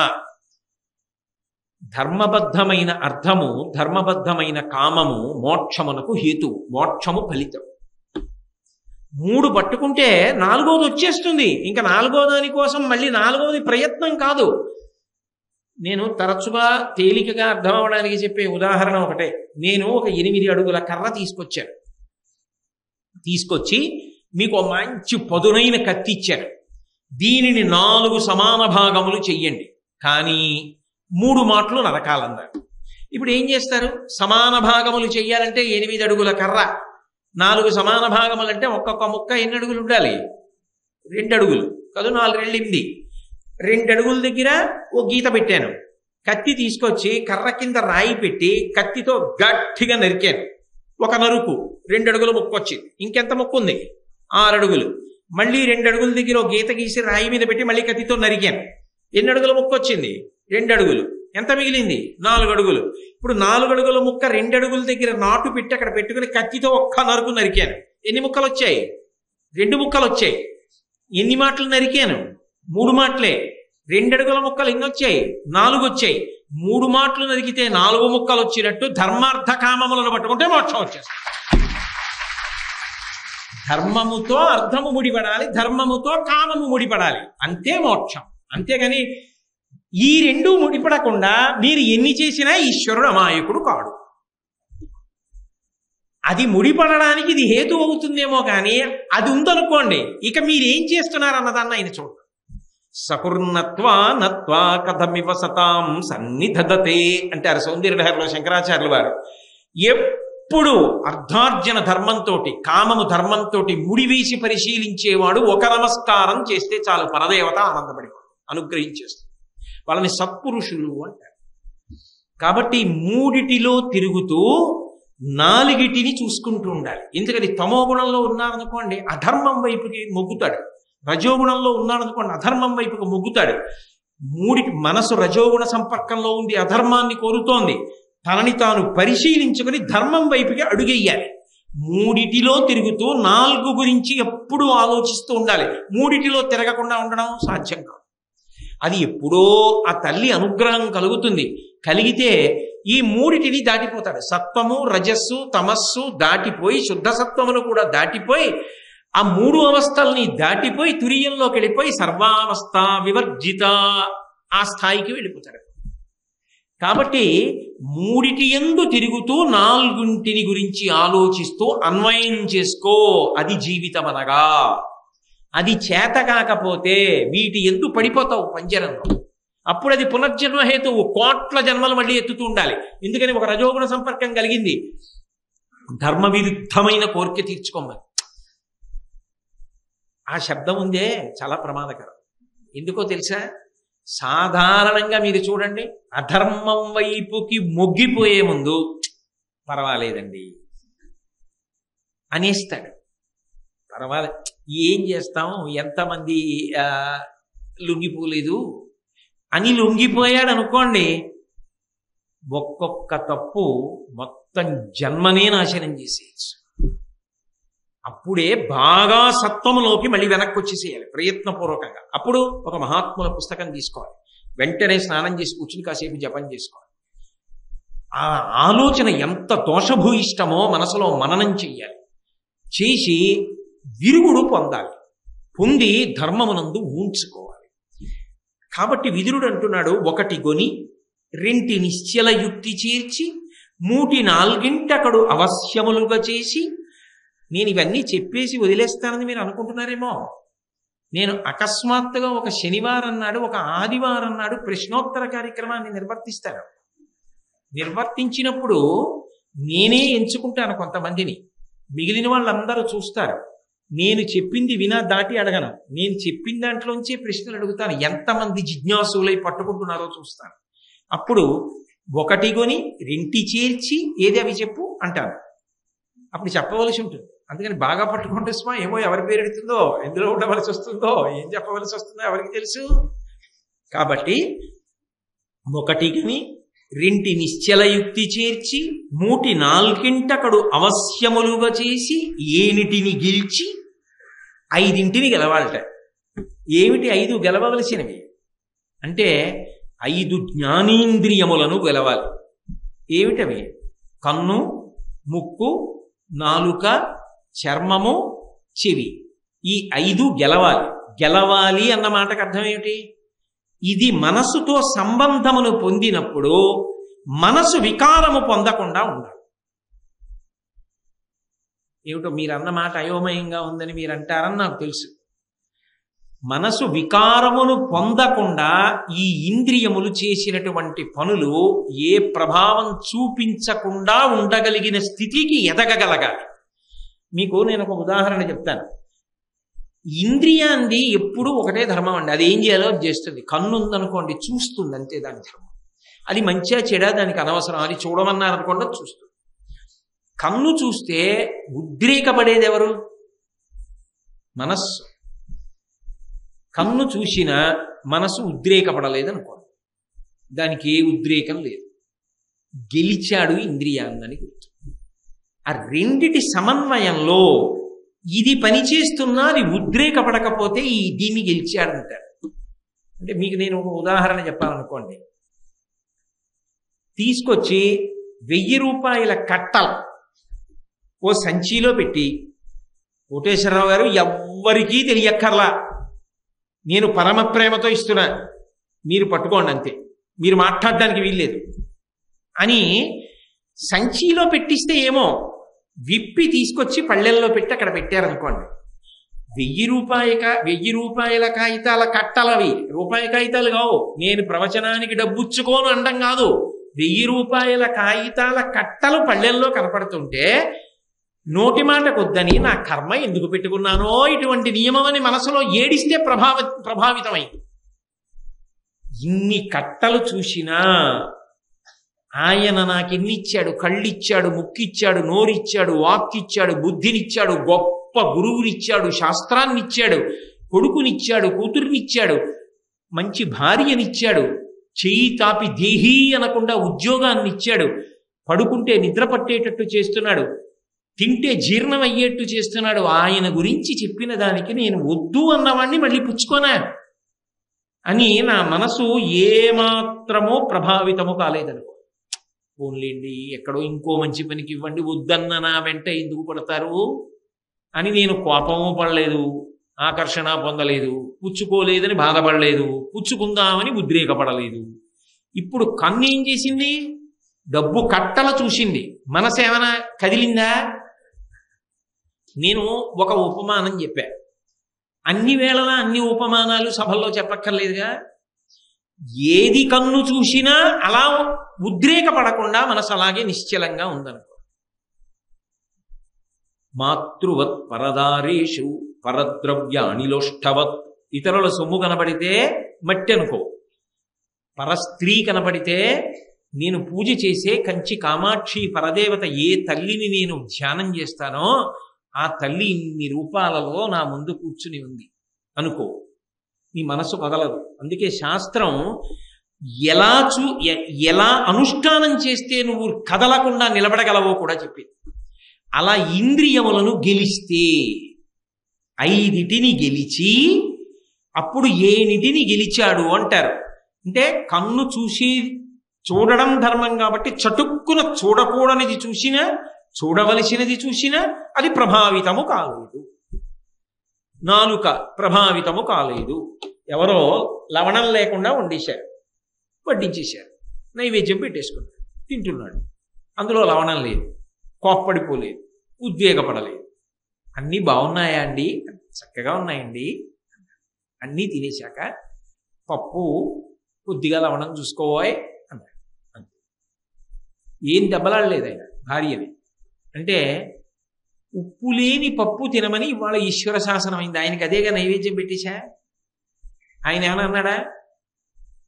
నేనెందుకు అనాలి? అది తినేటప్పుడు మాత్రం పాపం గబుక్కుని ఎందుకు దాన్ని హింస పెట్టాలి? కొద్దిగా లవణం చూసుకోవాయ్, పరమ ప్రేమతో ఆ మాటని ఊరుకుంటాడు. ఇప్పుడు రసేంద్రియానికి వశపడ్డా? ఏమైనా ఉద్రేకం ఉందా? లేదు, ప్రభావితం కాదు, అలాగే ఉండగలిగాడు. అది ఒక్కొక్క ఇంద్రియాన్ని గెలుస్తున్నాడని గుర్తు. అయితే నే చెప్పినంత తేలిక మాత్రం కాదు సుమండి. నోటితో చెప్పడానికి బాగుంటాయేమో కానీ ఇవి చాలా సాధన చెయ్యాలి. అసలు వేదాంతం అంతా సాధన అండి. అది అభ్యాసం చేసి కనీసం ప్రయత్నం మొదలు పెట్టాలి. ఒక అవకాశం వచ్చిందనుకోండి, ఎప్పుడైనా భార్య ఉప్పు లేని పప్పు పొరపాటున వేసేసింది అనుకోండి, అమ్మ ఇన్నాళ్లకు అవకాశం వచ్చింది, నా ముఖంలో ఏమీ మార్పు రాకుండా బలవంతంగా బిగబట్టుకు తినకుండా ధాలాపంగా సంతోషంగా రోజులా తినేసి ఎప్పుడు చేయగడిగేసుకుని ఈ మాట చెప్పేద్దామా అని ఆర్తి పొందకుండా హాయిగా ప్రశాంతంగా మాట చెప్పి ఏమీ పట్టించుకోకుండా వెళ్ళడానికి ఇన్నాళ్లకు అవకాశం వచ్చింది. ఓ 4 కాయ ఎన్ని పెట్టానే నీకు, ఇవాళ ఒక్కరోజు సహకరించమే అని బతిమాలుకుని బామాలుకుని ఇంద్రియాల వెంటపడి అనునయించి ఎన్ని అనుభవించావే, ఇంకా నా దిక్కుమాలిన అనుభవం, తృప్తి చెందు. ఏమిటి ఎన్ని చూడలేదు, ఎన్ని అనుభవించాను, ఎన్నిసార్లు అనుభవించాను ఈ సుఖాలు అని బాగా చంటి పిల్లని లాలన చేసినట్టు లాలన చేసి అది ప్రభావితం కాని స్థితికి తీసుకుని వెళ్ళాలి. జాగ్రత్తగా తీసుకెళ్ళలేదనుకోండి పడిపోతాడంతే, బంధనంలో పడిపోతుంటాడు. ఎప్పటికప్పుడే అది కొత్త రుచిని కోరుతుంది. వచ్చిన పెద్ద గొడవ అప్పుడు ఏమైపోతుందంటే తాను భ్రష్టమైపోతాడు, పాపంలో పడిపోతాడు. కాబట్టి ఇది సాధనా క్రమం చెప్తున్నాడు విదురుడు. అంకెలు చెప్పి ఊరుకున్నాడు. అది విచిత్రం. మీరు ఎలా అయినా అన్వయం చేసుకోవచ్చు. కాబట్టి ఒకటి గొని రెంటి నిశ్చల యుక్తి చేర్చి మూటి నాల్కింట కడు అవశ్యములుగా చేసి ఏనిటిని గెలిచి ఆరింటి నిరిగి ఆరింటిని మాత్రం బాగా తెలుసుకోవాలట. ఏమిటి 6 బాగా తెలుసుకోవలసినటువంటి విషయాలు అంటే, పంచేంద్రియములు మనస్సు ఈ 6 కలిసి ఎప్పుడూ కూడా మనిషి జీవితాన్ని బయట తిప్పుతాయి తప్ప, బయట తిప్పిన దానిలో సుఖమున్నది, సుఖము దుఃఖము యొక్క నీడ తప్ప అది సత్యము కాదు. కానీ సుఖము కానిది దుఃఖము కానిది ఏది ఉన్నదో అది ఈ 6టికి అతీతమై 6టిని నువ్వు ఆపగలిగితే తెలుస్తుందని తెలుసుకోగలగాలి. ఏమన్నా అర్థమైందా? నేను మీకు ఒక ఉదాహరణ చెప్తా. ఇప్పుడు నేను చాలా సంతోషించానండి అన్నాను అనుకోండి. ఎందుకు అన్నారు అనుకోండి, గొప్ప జలపాతం అండి, ఈ మధ్య వెళ్ళి చూసి వచ్చాను.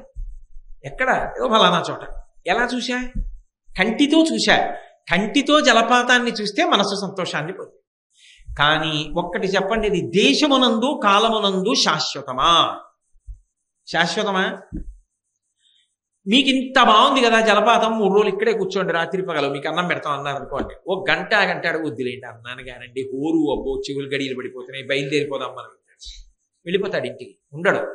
ఎందుకంటే మీకు సుఖము అని అనిపించిందేదో అదే దుఃఖమునకు కారణమవుతుంది. చాలా బాగున్నాయండి బూర్లు అన్నారు అనుకోండి, ఇంకొకటి తినండి అని ఒకటి వేసారు. ఇలా మీరు తీసేటప్పటికి ఇంకోటి వేసేస్తున్నాడు అనుకోండి, అదో చిత్రహింస. మీరు 6 తిన్న తర్వాత ఏమవుతుంది? బూరి అనక్కర్లేదు, బూ అంటే కక్కొస్తుంది. ఇప్పుడు ఏది సుఖమో అదే దుఃఖం అయిపోయిందా లేదా? ఏమిటి దిక్కుమాలిన పడ్డానా, చంపేశారు, బూర్లు పేరు ఎత్తగా ఇంట్లో ఓ నెల్లాళ్ల పాటు అని వాడే చెప్పుకుని బ్రతిమాలుకుని దానికి దూరంగా ఉంటాడు. బూర్లు వాసన వచ్చినా కక్కొస్తుంది. సుఖము దుఃఖం అయిపోయిందా? ఏది దుఃఖమో అది సుఖం కూడా అవుతుంది. అయితే నేను ఈ మాట వాడానని మీరు అనుకోకండి, కానీ ఏ మహానుభావుడు వాడాడో, అది ఎక్కడ వాడిన సందర్భమైనా, ఏ వినోద కార్యక్రమంలో వాడిన సందర్భమైనా అది చాలా గొప్ప మాట సుమండి. అగాధమగు జలనిధిలోన ఆణిముత్యమున్నటులే శోకాన మరుగున దాగి సుఖమున్నది. ఇందుచేత ఏదైనా కష్టం వచ్చినప్పుడు వలవల ఏడిచేశారనుకోండి, ఆ ఏడుపులో ఆ దుఃఖం పోతుంది, ఆ ఏడ్చేయడంలో కష్టం తగ్గిపోతుంది, కష్టం తగ్గిపోవడంలో సుఖం కాదు.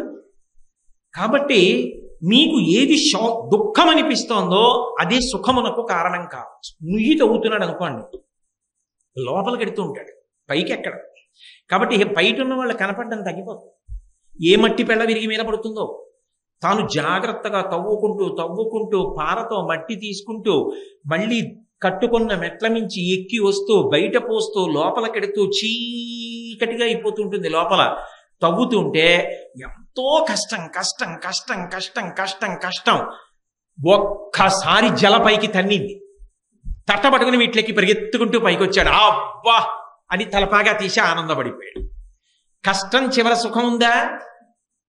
సుఖంలో కష్టం బూరుందా? కాబట్టి అది పూర్తి సుఖమా కష్టమా? రెండూ కాదు. సుఖమనబడే దుఃఖం, దుఃఖం అనబడే సుఖం. మరి ఈ కంటితో చూసినది సుఖమన్న దుఃఖము, దుఃఖమన్న సుఖము. మనసు పట్టుకున్నది సుఖమన్న దుఃఖము, దుఃఖమన్న సుఖము. నాకు మనసులో ఒకరిని బాగా పట్టుకున్నాను అనుకోండి, అబ్బా నా అదృష్టం, వీడు లేకపోతే నా బతికే ఉంది, వీళ్ళు లేకపోతే నా బతికే ఉంది అంటున్నాను అనుకోండి, కాలంలో ఎప్పుడో అప్పుడు ఇద్దరిలో ఒకళ్ళ ముందు వెళ్ళిపోవాలి కదా. నా కర్మకాలి, నేను ఎవరు లేకపోతే నా బతుకు లేదనుకుంటూ ఉంటానో ఆవిడ ముందు వెళ్ళిపోయింది అనుకోండి, అప్పుడు నాకు దుఃఖమేనా? ఆ స్మృతులు ఒకటే మిగిలిపోవడం నాకు దుఃఖం అయిపోయిందా? అమంగళము పరిహారమగుగాక. దుఃఖం అయిపోయిందా లేదా? సుఖము దుఃఖం అయిపోయిందా? కాబట్టి దుఃఖము సుఖము, సుఖము దుఃఖము, ఇంద్రియముల వలన కానీ మనసు వలన కానీ ఇవి బయటికి వెళ్ళి తీసుకొస్తుంటాయి. అందుకే ఇవి శాశ్వతం కావు. చెవి బయటది విని చెప్తుంది, అందుకే దానికి శాశ్వతత్వం లేదు. కానీ ఈ 6 యొక్క అసత్యత్వాన్ని గుర్తెరిగి తాను ధ్యానంలోకి వెళ్ళాడు. తాను ధ్యానములందు లేని వస్తువుని పట్టుకున్నాడు. ఇప్పుడు పట్టుకుని ధ్యానం చేస్తుంటే ఇంద్రియములు ఒక్కొక్కటి వెనక్కి వెళ్ళిపోయాయి. కన్నుంది, చూడదు. చెవి ఉంది, పాలవాడు వచ్చి ఏమన్నా పాలు అన్నాడు, వినపడదు. ఎందుకని? పరదేవత నడిచి వెడుతున్నప్పుడు వస్తున్నటువంటి కాలి అందియల మోత వినపడుతోంది. ఉందా అక్కడ? లేదు. లేనిది ఎలా వినపడుతోంది? ధ్యానము వలన వినపడుతోంది. అంటే మనసు లోపలికి వెళ్ళిపోయింది. లోపలికి వెడితే చూసినదేదో అది శాశ్వతం. అది సుఖమును పోలిన దుఃఖము, దుఃఖమును పోలిన సుఖము కాదు. అన్నిటి నుంచి మిమ్మల్ని విడగొట్టగలిగినటువంటి గొప్ప వస్తువు అది. అంతర్ముఖ సమారాధ్య బహిర్ముఖ సుదుర్లభ. బయట దొరికేది కాదు, లోపల దొరుకుతుంది. అందుకని 5 ఇంద్రియములు, మనస్సు 6 వెనక్కి వెళ్ళిపోయాయి అనుకోండి, లేకుండా పోయాయి అనుకోండి, అప్పుడు మీకు కలిగిన ఆనందం ఏదున్నదో అది శాశ్వతమని అనుభవంలోకి తెచ్చుకునే ప్రజ్ఞ, అది తెలుసుకుని ప్రయత్నం మొదలు పెట్టారనుకోండి, అప్పుడు 6 విషయంలో మీరు జాగ్రత్త పడిపోయారని గుర్తు. మీకు ఏదో గొప్ప రహస్యం ఒకటి తెలిసింది. ఆ ప్రస్థానంలోకి ప్రవేశించారు, దాన్ని మొదలు పెట్టారు అని గుర్తు. ఎందుకంటే బయట కనపడుతున్న వాటికున్న అనిత్యత్వం మీకు తెలుస్తోంది. ఎందుకని? వివేక ధనము, నిత్యానిత్య వస్తు వివేకం కదా. అందుకని ఈ 6 బాగా గుర్తుపట్టి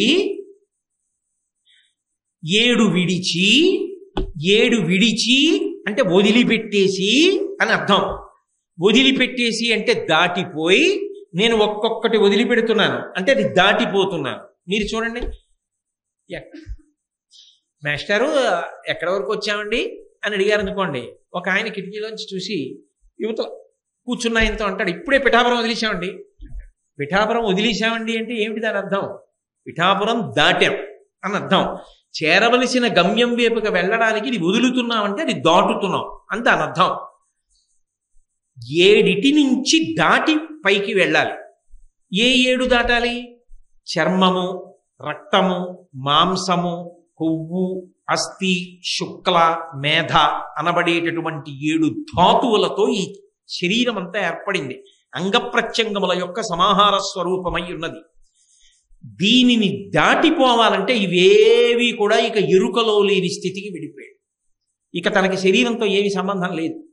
తనకి శరీరంతో సంబంధం లేని స్థితిలో భగవంతుడితో కలిసిపోయి జీవబ్రహ్మైక్య సిద్ధిలో ఆనందమునందు ఓలలాడుతున్నాడు. అది మీరు 6 చక్రములు దాటిపోయి 7వ చక్రాన్ని కూడా చేరిపోయినటువంటి స్థితి అనండి. లేదు, యథార్థమునకు 7 దాటిపోయాడు. 7 దాటిపోయాడు అన్నప్పుడు ఈ 7 ధాతువులను దాటడానికి 7 సోపానములను అధిరోహిస్తాడు. 7 మెట్లు ఎక్కిపోయిన తర్వాత వదిలిపెట్టేశాడు కదూ. ఇక శరీరముతో సంబంధాన్ని వదిలిపెడతాడంటే శరీరం పోలేదు, కానీ శరీర సంబంధం ఉండదు. బ్రహ్మముతో అనుబంధాన్ని పొంది తాను బ్రహ్మమై గొప్ప ఆనందాన్ని లోపల అనుభవిస్తూ ఉంటాడు. ఏ 7 దాటాడు అంటే యమ, నియమ, ప్రాణాయామ, ప్రత్యాహార, ధారణ, ధ్యాన అనబడేటటువంటి 7 దాటిపోయి యమ, నియమ, ఆసన, ప్రాణాయామ, ప్రత్యాహార, ధారణ, ధ్యాన అనబడేటటువంటి 7 దాటిపోయి 8వదైనటువంటిది సమాధి అంటారు. అందుకే కృష్ణుడు అష్టమి నాడు పుట్టాడు అనడానికి కారణం అది. కృష్ అంటే నిరతిశయ ఆనందం. ఆ ఆనందం ఎప్పుడు దొరుకుతుందంటే 8వదైన సమాధి స్థితి యందు దొరుకుతుంది. సమాధి స్థితి యందు యోగి అనుభవించేటటువంటి ఆనందము ఘనమైతే అది కృష్ణుడు. ఆనంద ఘనమే కృష్ణుడు. అందుకే అష్టమి నాడు పుట్టాడు అంటారు. ఆ 8వదైనటువంటి సమాధి స్థితికి వెళ్ళిపోతే అక్కడ ఇక శరీరంతో సంబంధం లేదు. జీవ బ్రహ్మైక్య సిద్ధిని పొంది తత్వమసి మహావాక్యమై ఈ 2 ఒకటైపోయి పూర్ణమద పూర్ణమిదం పూర్ణాత్ పూర్ణముదచ్యతే పూర్ణస్య పూర్ణమాదాయ పూర్ణమేవావశిష్యతే అని తాను పూర్ణమైపోయి బ్రహ్మమై తాను పరమానందాన్ని అనుభవిస్తూ యోగి కూర్చుని ఉంటాడు. అప్పుడు ఆయనకి ఇక ఏమి వినపడ్డం కానీ ఏం ఉండవు. ఆయన ఏదో శమీక మహర్షి వృత్తాంతం భాగవతంలో చెప్తారే, వెళ్ళి పలకరించారు, వినపడదు, ముట్టుకున్నారు, తెలియదు. లోపల గొప్ప ఆనందాన్ని అనుభవిస్తూ ఉంటాడు. ఈ పైకి నుంచి వచ్చేటటువంటి ఆనందం కాదు, లోపల ఉద్భుతమైనటువంటి ఆనందం. చూడండి, ఏటిలో ఇసకని తవ్వితే లోపల నుంచి నీరు ఉబుకుతుందే, అలా లోపల లోపల ఉబికిన ఆనందం. ఆ ఆనంద సరోవరంలో తాను సంతోషంగా జలకమాడుతుంటాడు. అది సమాధి స్థితి. ఆ 8వ దానికి వెళ్ళిపోయాడు అనుకోండి, అది నిత్యము, అది బ్రహ్మానందము.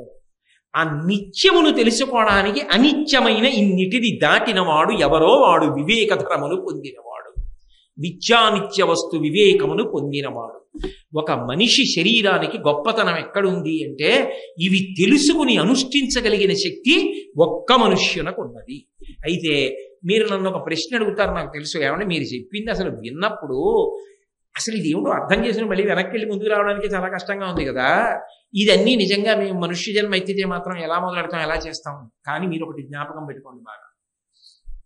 ఒక్క కాకినాడ పట్టణంలో ఎన్ని లక్షల మంది ఉంటారు? ఇన్ని లక్షల మందిలో కొన్ని వేల మంది మాత్రమే విదురునీతి వినడానికి రాగలుగుతారు. ఎందుకో తెలుసా? మెల్లిమెల్లిగా పైకెత్తుదామని భగవంతుడు ఎవరిని అనుగ్రహిస్తున్నాడో వాళ్ళని అటువంటి మంచి వాక్కులు వినడానికి కూడా ఉత్సాహం కలిగిన వారిగా నిర్ణయం చేస్తాడు. అంటే నా ఉద్దేశం మిగిలిన వాళ్ళని తప్పుపట్టానని మీరు అనుకుంటున్నారా? వాళ్ళకి కూడా భగవంతుడి అనుగ్రహం కలుగుతుంది, వాళ్ళని మంచి వాక్కులు వినేట్టు చేస్తాడు.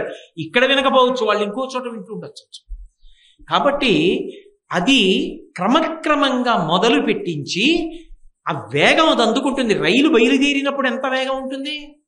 ఎక్కి దిగచ్చు, కానీ చేయకూడదు అలాగా. కానీ అది వేగం అందుకున్న తర్వాత 100 కిలోమీటర్లు కూడా దాటి వేగం మొదలు పెడుతుంది. విమానం ఎగరే ముందు బయలుదేరినప్పుడు ఇచ్చేనా, ఈ పాటి దానిక మా ఊళ్ళో కారులోనే విడుదల కదా అనుకుంటాం. కానీ ఒకసారి పరిగెత్తడం మొదలెట్టి ఎగిరిపోతే గాలిలోకి గంటకి 1000 కిలోమీటర్ల వేగంతో వెళ్ళిపోతుంది. అలా మొదలు పెట్టడం వరకే నీ ప్రయత్నం, ఆ తర్వాత ఈశ్వరానుగ్రహ ప్రచోదనమైన తరువాత పైకెడుతుంది. అలా ఈ విషయమును తెలుసుకుంటే మనుష్య జన్మ ప్రయోజనం కలిగే వరకు మనుష్య జన్మనిస్తూ ఈశ్వరుడు రక్షించి తీరుతాడు. అది నా ప్రబల విశ్వాసం. కాబట్టి 1 కొని 2 నిశ్చల యుక్తి చేర్చి 3 4 గడు అవశ్యములుగా చేసి 8 గెలిచి 6 నిరిగి 7 విడిచి వర్తించువాడు వివేకధనుడు. కాబట్టి ఈ అంకెల సమన్వయంతో ఉపాసన చేసి జీవితాన్ని ఉద్ధరణ పథంలో ఎవడు నిలబెట్టుకోగలడో అది గొప్ప సాధన, అది ప్రయత్నం. ఆ ప్రయత్నం ఎవరికి వాళ్ళు చెయ్యాలి. ఉద్ధరేణ ఆత్మనాత్మానం, ఒకరినొకరు ఉద్ధరించడం ఉండదు. ప్రారంభం చేయగలరంతే. ఇంజిన్ ఏం చేయగలదండి? లాగుతుంది. ఆ ఇంజిన్ని పట్టుకు పరిగెత్తడం రావాలి.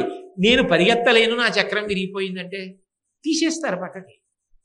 ఇంజిన్తో పరిగెత్తడానికి సిద్ధంగా ఉంటే కాకినాడలో పరిగెత్తడం మొదలెట్టిన ఇంజిన్ తిరుపతి వరకు పరిగెడుతుంది. దాన్ని చొక్కా పట్టుకోవడం వచ్చిన పెట్లు కూడా దాని వెనకాతల తిరుపతికి పరిగెడుతుంది. మాకు రాదంటేనే ఉండిపోతుంది కదా. ఆ ప్రయత్నం ఉండాలి కదా, పట్టుకోవడం రావాలి కదా. పట్టుకోవడం రాకపోతే, పరిగెత్తడం రాకపోతే సరికిలు పడడమే. అంటే ప్రయత్నం చేతనే సాధన సాధ్యం. నిజానికి సాధన, అభ్యాసము, ప్రయత్నము ఇవి ప్రధానము. స్మా విదురుడు మాట్లాడింది ఎంత మనుష్య జీవితానికి అత్యంత ప్రయోజనకరమైన విషయములను ప్రతిపాదిస్తున్నాడో చూడండి. నిజానికి ఒక్కొక్క పద్యం కొన్ని నెలల పాటు మాట్లాడవలసినటువంటి పద్యం. కాబట్టి ఆయన అన్నాడు, విను మధురాహారంబులు గొనుటయు పెక్కండ్రు నిద్ర కోరిన ఎడ మేల్కని ఉనికియు కార్యాలోచనము తెరువు నడచుటయును సనదొక్కనికిన్. ఒక్కడూ చెయ్యకూడనటువంటి పనులు కొన్ని చెప్తున్నాడు. ఇవి నిజానికి జీవితంలోనండి చాలా బాగా నేర్చుకుని ముందు నుంచి కూడా వీటిని అమలులోకి తెచ్చుకోవాలి. తెచ్చుకుంటే జీవితములు పండుతాయి. ఆయన ఒక్కడూ చెయ్యకూడని పనులు అన్నవి చెప్తున్నాడు. ఏవి? విను అంటే బాగా గుర్తుపెట్టుకో. ఇది అర్థం చేసుకోవడం అంత కష్టమైన విషయం ఏం కాదు. ఏదో ఇందాక చెప్పిన పద్యంలో ఉన్నంత క్లిష్టత ఈ పద్యంలో ఉండదు. కాబట్టి ఇది బాగా విను. అందుకని విను. మధ్య మధ్యలో చూడండి, హరికథ చెప్పేటప్పుడు పూర్వం కొంచెం బాగా చీకటి పడిన తర్వాత మొదలు పెట్టేవారు. ఏంటి, కొంతమందికి చాలా తొందరగా కునుకు వచ్చేస్తుంది సభల్లోనూ హరికథల్లోనూ వాటిని కదా. అందుకని అప్పుడు ఏం చేస్తారంటే ఓసారి గోవిందా గోవిందా అనిపిస్తుంటారు. అలా నిద్రపోతున్న వాళ్ళు ఉలిక్కిప్పుడు మళ్ళీ లేస్తారు. కాబట్టి భగవన్నామము చెప్పించడం. విను, పరాకు చెప్తున్నాడు. నిద్ర పట్టక పిలిచావు కదూ, కునుకొచ్చేస్తోందేమో, నీ చెప్పేది వృధా అయిపోకూడదు, జాగ్రత్తగా విను. విను, మధురాహారంబులు కొనుటయు, మధురమైనటువంటి పదార్థాన్ని ఒక్కడు ఎప్పుడూ తినరాదు. ఎందుకని? మధుర పదార్థం అనేటటువంటిది సర్వసాధారణంగా సమస్త ప్రాణికోటిలో 95% ప్రాణులు ఇష్టపడే పదార్థం. అది ఉత్తరక్షణ భోగకారకం. అది అవతల వాళ్ళకి ఎంతో సంతోషాన్ని ఇచ్చేటటువంటి విషయం. అందుకే ఒక్కడివి అనుభవించవద్దు. దానికి ఉన్న గుణం ఏమిటో తెలుసా అండి? ఇప్పుడు తిన్న తర్వాత బా అంతా ఇప్పుడే తినేయడమే, మళ్ళీ మధ్యాహ్నం కూడా తిందాం అనైనా దాచుకోబుద్ధిస్తుంది. లేదు, ఇప్పుడు కాదులే, ఇంత ఇప్పుడు తినడం కన్నా దాచుకుని ఎవరు లేనప్పుడు తిందాం, ఎవరో వస్తున్నారని మూత పెట్టేసే పద్ధతి అయినా ఉంది. అందులో చమత్కారం ఏమో తెలియదు కానీ మధురము అనేటప్పటికీ వెంటనే గుర్తొచ్చేవి బెల్లం, పంచదార. మరి అదే విచిత్రమో కానీ ఈ రెండిటితో కలిపి చేసింది ఏదైనా ఉందనుకోండి, అది నిలవ ఉంటుంది, దాచుకోవడానికి అవకాశం ఇస్తుంది. ఓ వేరుశనగ పప్పు ఉందనుకోండి, ఆ వేరుశనగ పప్పు ఉండ బెల్లం పాకం పట్టి వేరుశనగ పప్పుతో కలిపి ఓ ఉండ చేశారనుకోండి, మీరు పక్కవాడికి పెట్టకుండా వేరుశనగ పప్పు ఉండ తినండి. భార్య అయితే ఏమంటుందంటే చిన్న ముక్క ఇలా పెట్టండి, అది తట్టుకోవడం కష్టం. దానికి ఆ సువాసన ఆకర్షణ శక్తి ఉంటుంది. అది అవతల వారిని బాధ పెట్టడమే. మధుర పదార్థం ఇంకోటితో పంచుకోకుండా తినడం వాడు నిన్ను అడగలేకపోవచ్చు, కానీ వాడు కొనుక్కోలేని వాడైతే బాధపడతాడు. నువ్వు కొనుక్కోగలిగిన వాడైనా అప్పుడు లేకపోతే ఏమిటో చక్కగా బాగా తెచ్చుకున్నాడు ప్రయాణంలో వేరుశనగ పప్పు ఉండలు, మనం తెచ్చుకోలేకపోయాము అని భార్య వంక కోపంగా చూస్తాడు. నీకు రావు ఇలాంటి దిక్కుమాల ఆలోచనలు అన్నీ, అక్కడ లేని ఆలోచనలు అన్నీ చెప్తావు అని. ఎందుకంటావు? నువ్వు తినేటప్పుడు పక్కవాడికో పెట్టు. అందుకే అందరూ ఇష్టపడేదాన్ని ఒక్కడే తినాలనుకోవడం పాపకర్మ. అంతర్లీనంగా అందులో అవతల వాళ్ళని బాధ పెట్టే గుణం ఉంది, అది చెయ్యొద్దు. ఏది చాలా చాలా ఆకర్షణీయమో అది నీ దగ్గర ఉన్నప్పుడు, అది పంచుకు తినడం దోషం కానప్పుడు, చాలా ఆకర్షణీయమైన పంచుకోవడానికి సాధ్యంగానే కొన్ని ఉండొచ్చు, కానీ పంచుకోవచ్చు అన్నది ఏది ఉంటుందో దాన్ని పంచుకు తినడమే న్యాయం. దానివల్ల ఏమవుతుందో తెలుసా? అది దాచుకోగలిగినదైనా, నువ్వు ఇంకో మాట తినగలిగినదైనా ఇంకొకడికి పెట్టి నువ్వు తినడంలో నీకు తృప్తి అలవాటైతే త్యాగేనైకే అమృతత్వమానసు, దాని వలన నువ్వు అమృతత్వాన్ని పొందుతావు. అందుకే మధుర పదార్థమును ఒక్కడివి తినవద్దు. దానికి తేలిక మార్గం ఏంటో తెలుసా? మధుర పదార్థాన్ని ఒక్కడివి తినకుండా ఉండాలంటే నేనైతే తేలిక మార్గం ఏం చెప్తానంటే ఈశ్వరుడికి నివేదన చేసి.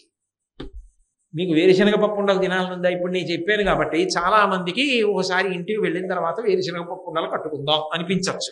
కట్టుకోండి, ధర్మ చట్టంలోకి ఉడుతుందిగా. కానీ ఏం చేస్తారంటే ఆ ఉండలు చక్కగా అమ్మవారికి రేపు పొద్దున్న నైవేద్యం చేయండి, ఎవరో ఒకళ్ళని పిలిచి 2 ఉండలు పెట్టండి, మీరు 4 ఉండలు తినండి, తప్పులేదు. కానీ పెట్టకుండా తినకండి. భగవంతుడికి పెట్టండి, ప్రసాదం అయింది. ప్రసాదం ఒకరికి పెట్టండి, మీరు తినండి. ఇప్పుడు ఏమైంది? ఈశ్వరుడికి పెట్టారు, విషం విరిగిపోయింది, అది నైవేద్యం అయింది, ప్రసాదం అయింది. ప్రసాదాన్ని వినిమయం చేశారు, మీరు తిన్నారు. ఇప్పుడు ఎంత అభ్యున్నతికారకం అయింది. కాబట్టి మధుర పదార్థమును ఒక్కడివి తినవద్దు.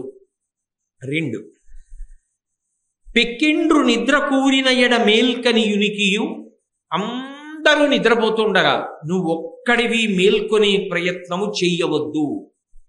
అస్సలు మంచిది కాదు. ఎందుకో తెలుసా? అందరూ నిద్రపోతుండగా ఒక్కడే మేల్కొని ఉంటే మిగిలిన వాళ్ళు తెలుసుకునే అవకాశం లేదు. కాబట్టి మిగిలిన వాళ్ళు తెలుసుకునే అవకాశం లేకుండా చేద్దామని నీ మనసులో ఉన్న సంకల్పాలు ఏమైనా ఉంటే చెయ్యడానికి ఒక అవకాశము నీకు అప్పుడు కలుగుతుంది. ఇంతకన్నా నేను పరిధి దాటి మాట్లాడక్కర్లా, అది ఏదైనా కావచ్చు. అసలు ఆ ఆలోచనకు అవకాశం ఎప్పుడు ఉండదంటే అందరూ నిద్రపోయినప్పుడు నువ్వు నిద్రపో. నేను అలా తెలివిగా ఉండను, నేను నిద్రపోతా. ఏమంటే ఏ కారణం చేతనైనా నిద్ర పట్టకపోతే ఏం చేయాలి? లేవకు, మంచం మించి లేచి వచ్చి కూర్చోకు. ఆలోచన చెయ్యవద్దు. తర్వాత ఉంది, ఏ విషయాన్ని ఆలోచన చెయ్యవద్దు అంటే ఏం చేయాలి?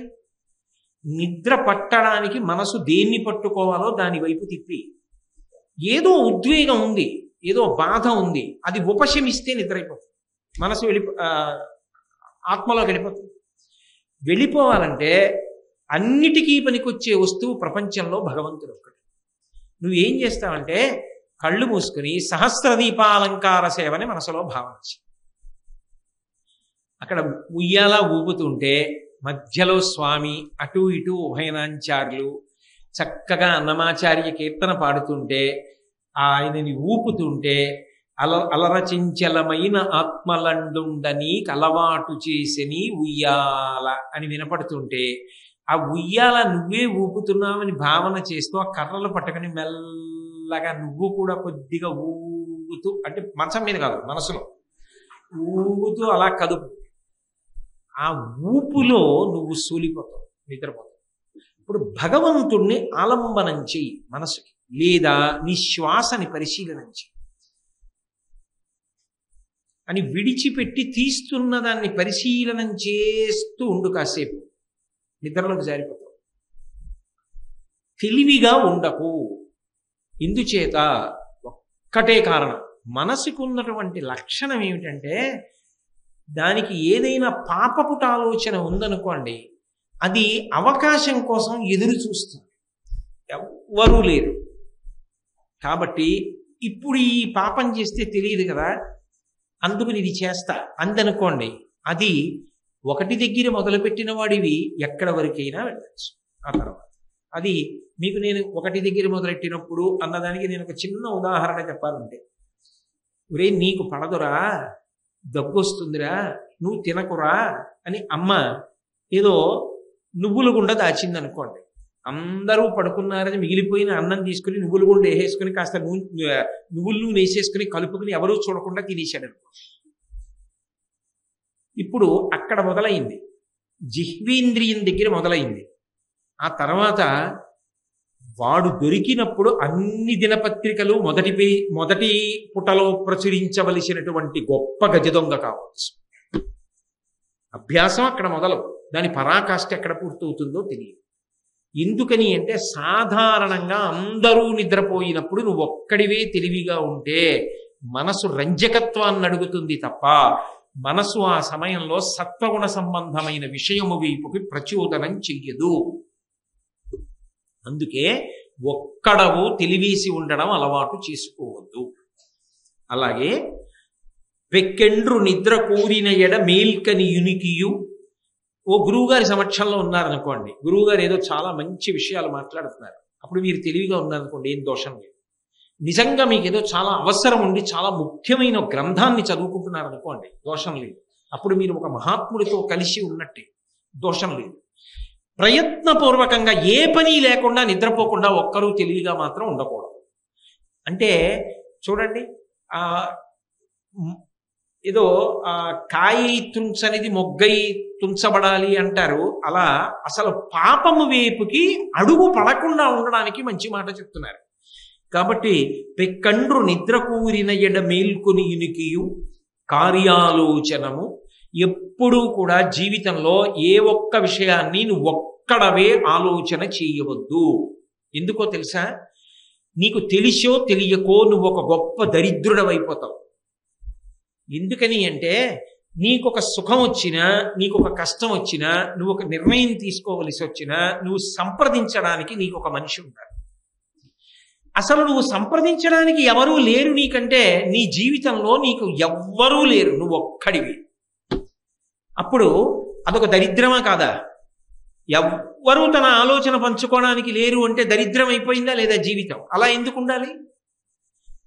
నాకొక కష్టం వచ్చింది అంటే 10 మందితో పంచుకోవలసిన అవసరం లేకపోవచ్చు, కానీ నువ్వు నమ్మదగిన వ్యక్తి, నీకు చాలా ముఖ్యమైన వ్యక్తి, నీకు గుండెతో సమానమైన వ్యక్తి ఎవరో ఉంటారు. అటువంటి వాడు ఉండాలి జీవితంలో. ఉన్నాడు అంటే నీ కష్టసుఖాలలో పాలు పంచుకోవడానికి ఒక వ్యక్తి ఉన్నాడు. నువ్వు ఆయనతో పంచుకుని నిర్ణయం ఎలా చెయ్యాలని ఆలోచన చెయ్యి, చర్చ చెయ్యి. చేసినప్పుడు ఒక్కటి గుర్తుపెట్టుకో, నీ నిర్ణయం కాదు, అవతల వారు మంచి మాట చెప్తే దాన్ని ఔదలో దాల్చడానికి కూడా సిద్ధపడి సమాలోచన చెయ్యి. చేస్తే ఏమవుతుందో తెలుసా?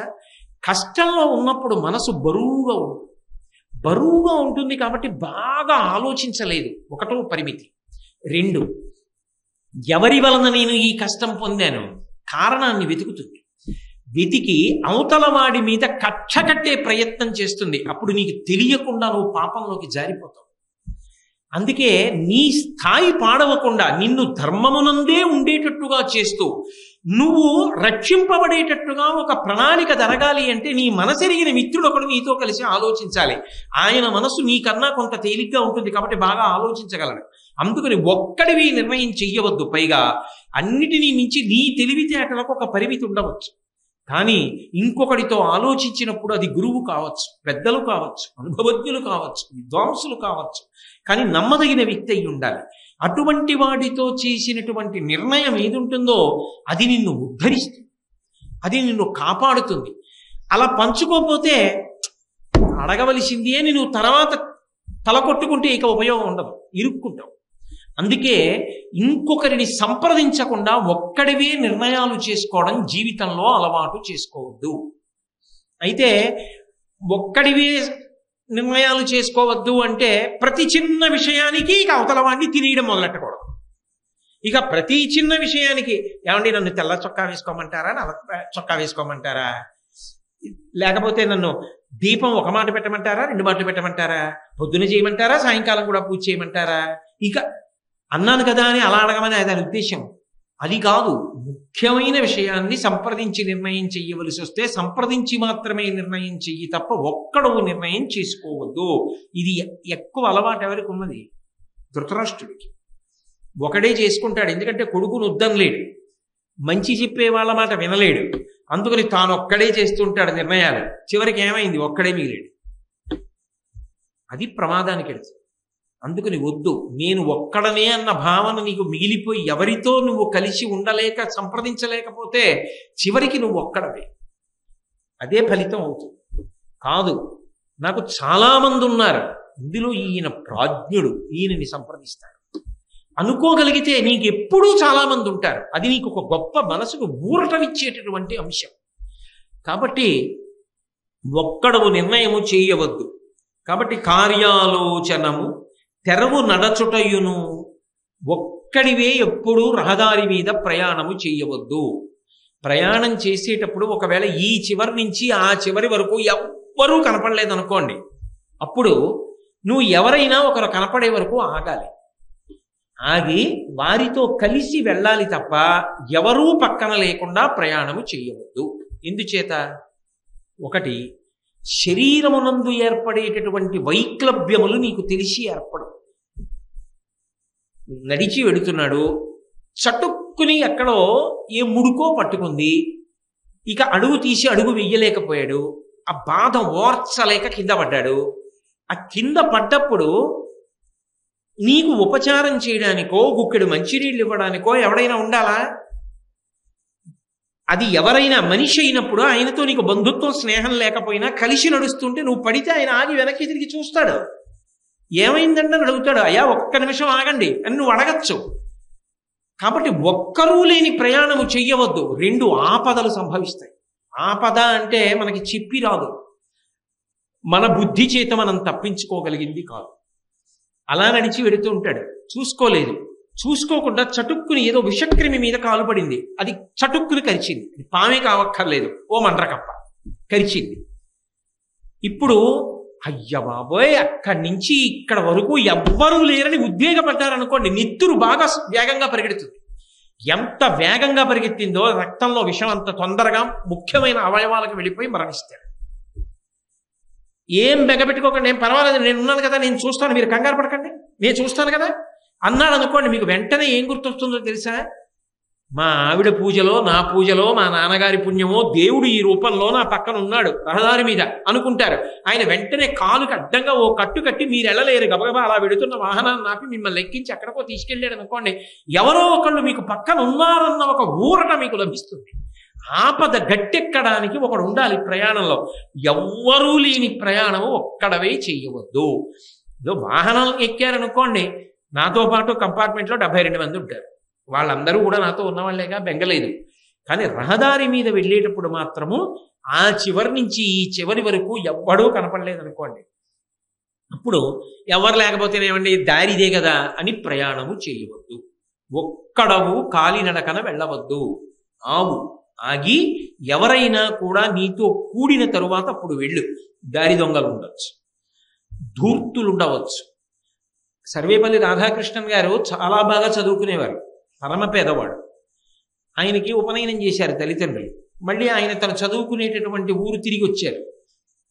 అదే ఆఖరి రోజు పరీక్షకి రుసుము చెల్లించడానికి. ఉపనయనం చేయడంలో చెవికి పోగులు ఇట్టారు. ఆయన పాపం నడిచి వస్తున్నారు. డబ్బులు లేనివారు. ఆయన అసలు వేదాంతం కూడా ఎందుకు చదువుకున్నారు అనుకుంటున్నారు? వేదాంతం అయితే ఆయన బంధువుడు ముందు చదువుకున్నవాడు ఉన్నాడు, పుస్తకాలు ఇస్తాడని వేదాంతం చదువుకున్నారు. చదువుకుని ప్రపంచ ప్రఖ్యాత వేదాంత విద్వాంసుడయ్యారు. అంత నిరుపేద స్థితి నుంచి వచ్చారు రాధాకృష్ణన్ గారు. ఆయన పాపం నడిచి చదువుకునే ఊరు వస్తుంటే ఓ దొంగ చూశాడు. ఎవరు లేరు రహదారి మీద. ఈడ్చి ఆ లెంప ఈ లెంప కొట్టి పక్క లాక్కుపోయాడు. లాక్కుపోయి ఆ పిల్లవాడి చెవులకు ఉన్నటువంటి ఆ దుద్దులు, కొత్తగా పెట్టిన చెవి ఆభరణములు బలవంతంగా లాగేశాడు. లాగేసి చెప్తావా, ఎవరికన్నా చెప్తావా అని కొట్టి గుద్ది పారిపోయాడు. ఆయన పాపం అలా ఉండిపోయారు, హడిలిపోయారు. పిల్లవాడు కదా, మనసులో బెగుడు పడిపోయారు, శరీరము హోనమైపోయింది. అయిపోవడంలో ఇంటికి ఇచ్చేటప్పటికి కొంచెం జ్వరం తగిలింది, ఒళ్ళంతా నొప్పులు వచ్చాయి. ఆయన ఇంకా పాఠశాలకు వెళ్ళాలని కూడా మర్చిపోయి పడుకుండిపోయాడు. ఆ మర్నాడు వచ్చేసాడు. అయిపోయింది, అసలు విద్యా సంవత్సరం పోతుంది కదా. కానీ ప్రధానోపాధ్యాయుడు కట్టని వాళ్ళు ఎవరని చూశారు, అందులో రాధాకృష్ణన్ గారి పేరు ఉంది. అయ్యో, చాలా బాగా చదువుకునే పిల్లాడే, ఇవాళ రాకపోవడం ఏమిటి, నేను కట్టేస్తానని చెప్పి ఆయన కట్టారు రుసుము. అందుకే ఒక ఉపాధ్యాయుడు ఒక వ్యక్తిని ఎంత ఎత్తగలడో తెలుసుకున్న మహాపురుషులు. కాబట్టే అంబేద్కర్ తన పేరులోకి అంబేద్కర్ అన్న గురువు గారి పేరు చేర్చుకున్నారు. రాధాకృష్ణన్ గారు భారత రాష్ట్రపతి పదవిని అలంకరించిన తన పుట్టినరోజుని ఉపాధ్యాయ దినోత్సవంగా చేయమని అడిగారు. ప్రధానోపాధ్యాయుడు కట్టాడు ఆయన పరీక్ష రుసుము. ఆ తర్వాత పరీక్షలు రాసి గొప్పగా ఉత్తీర్ణులయ్యారు, అది వేరు విషయం.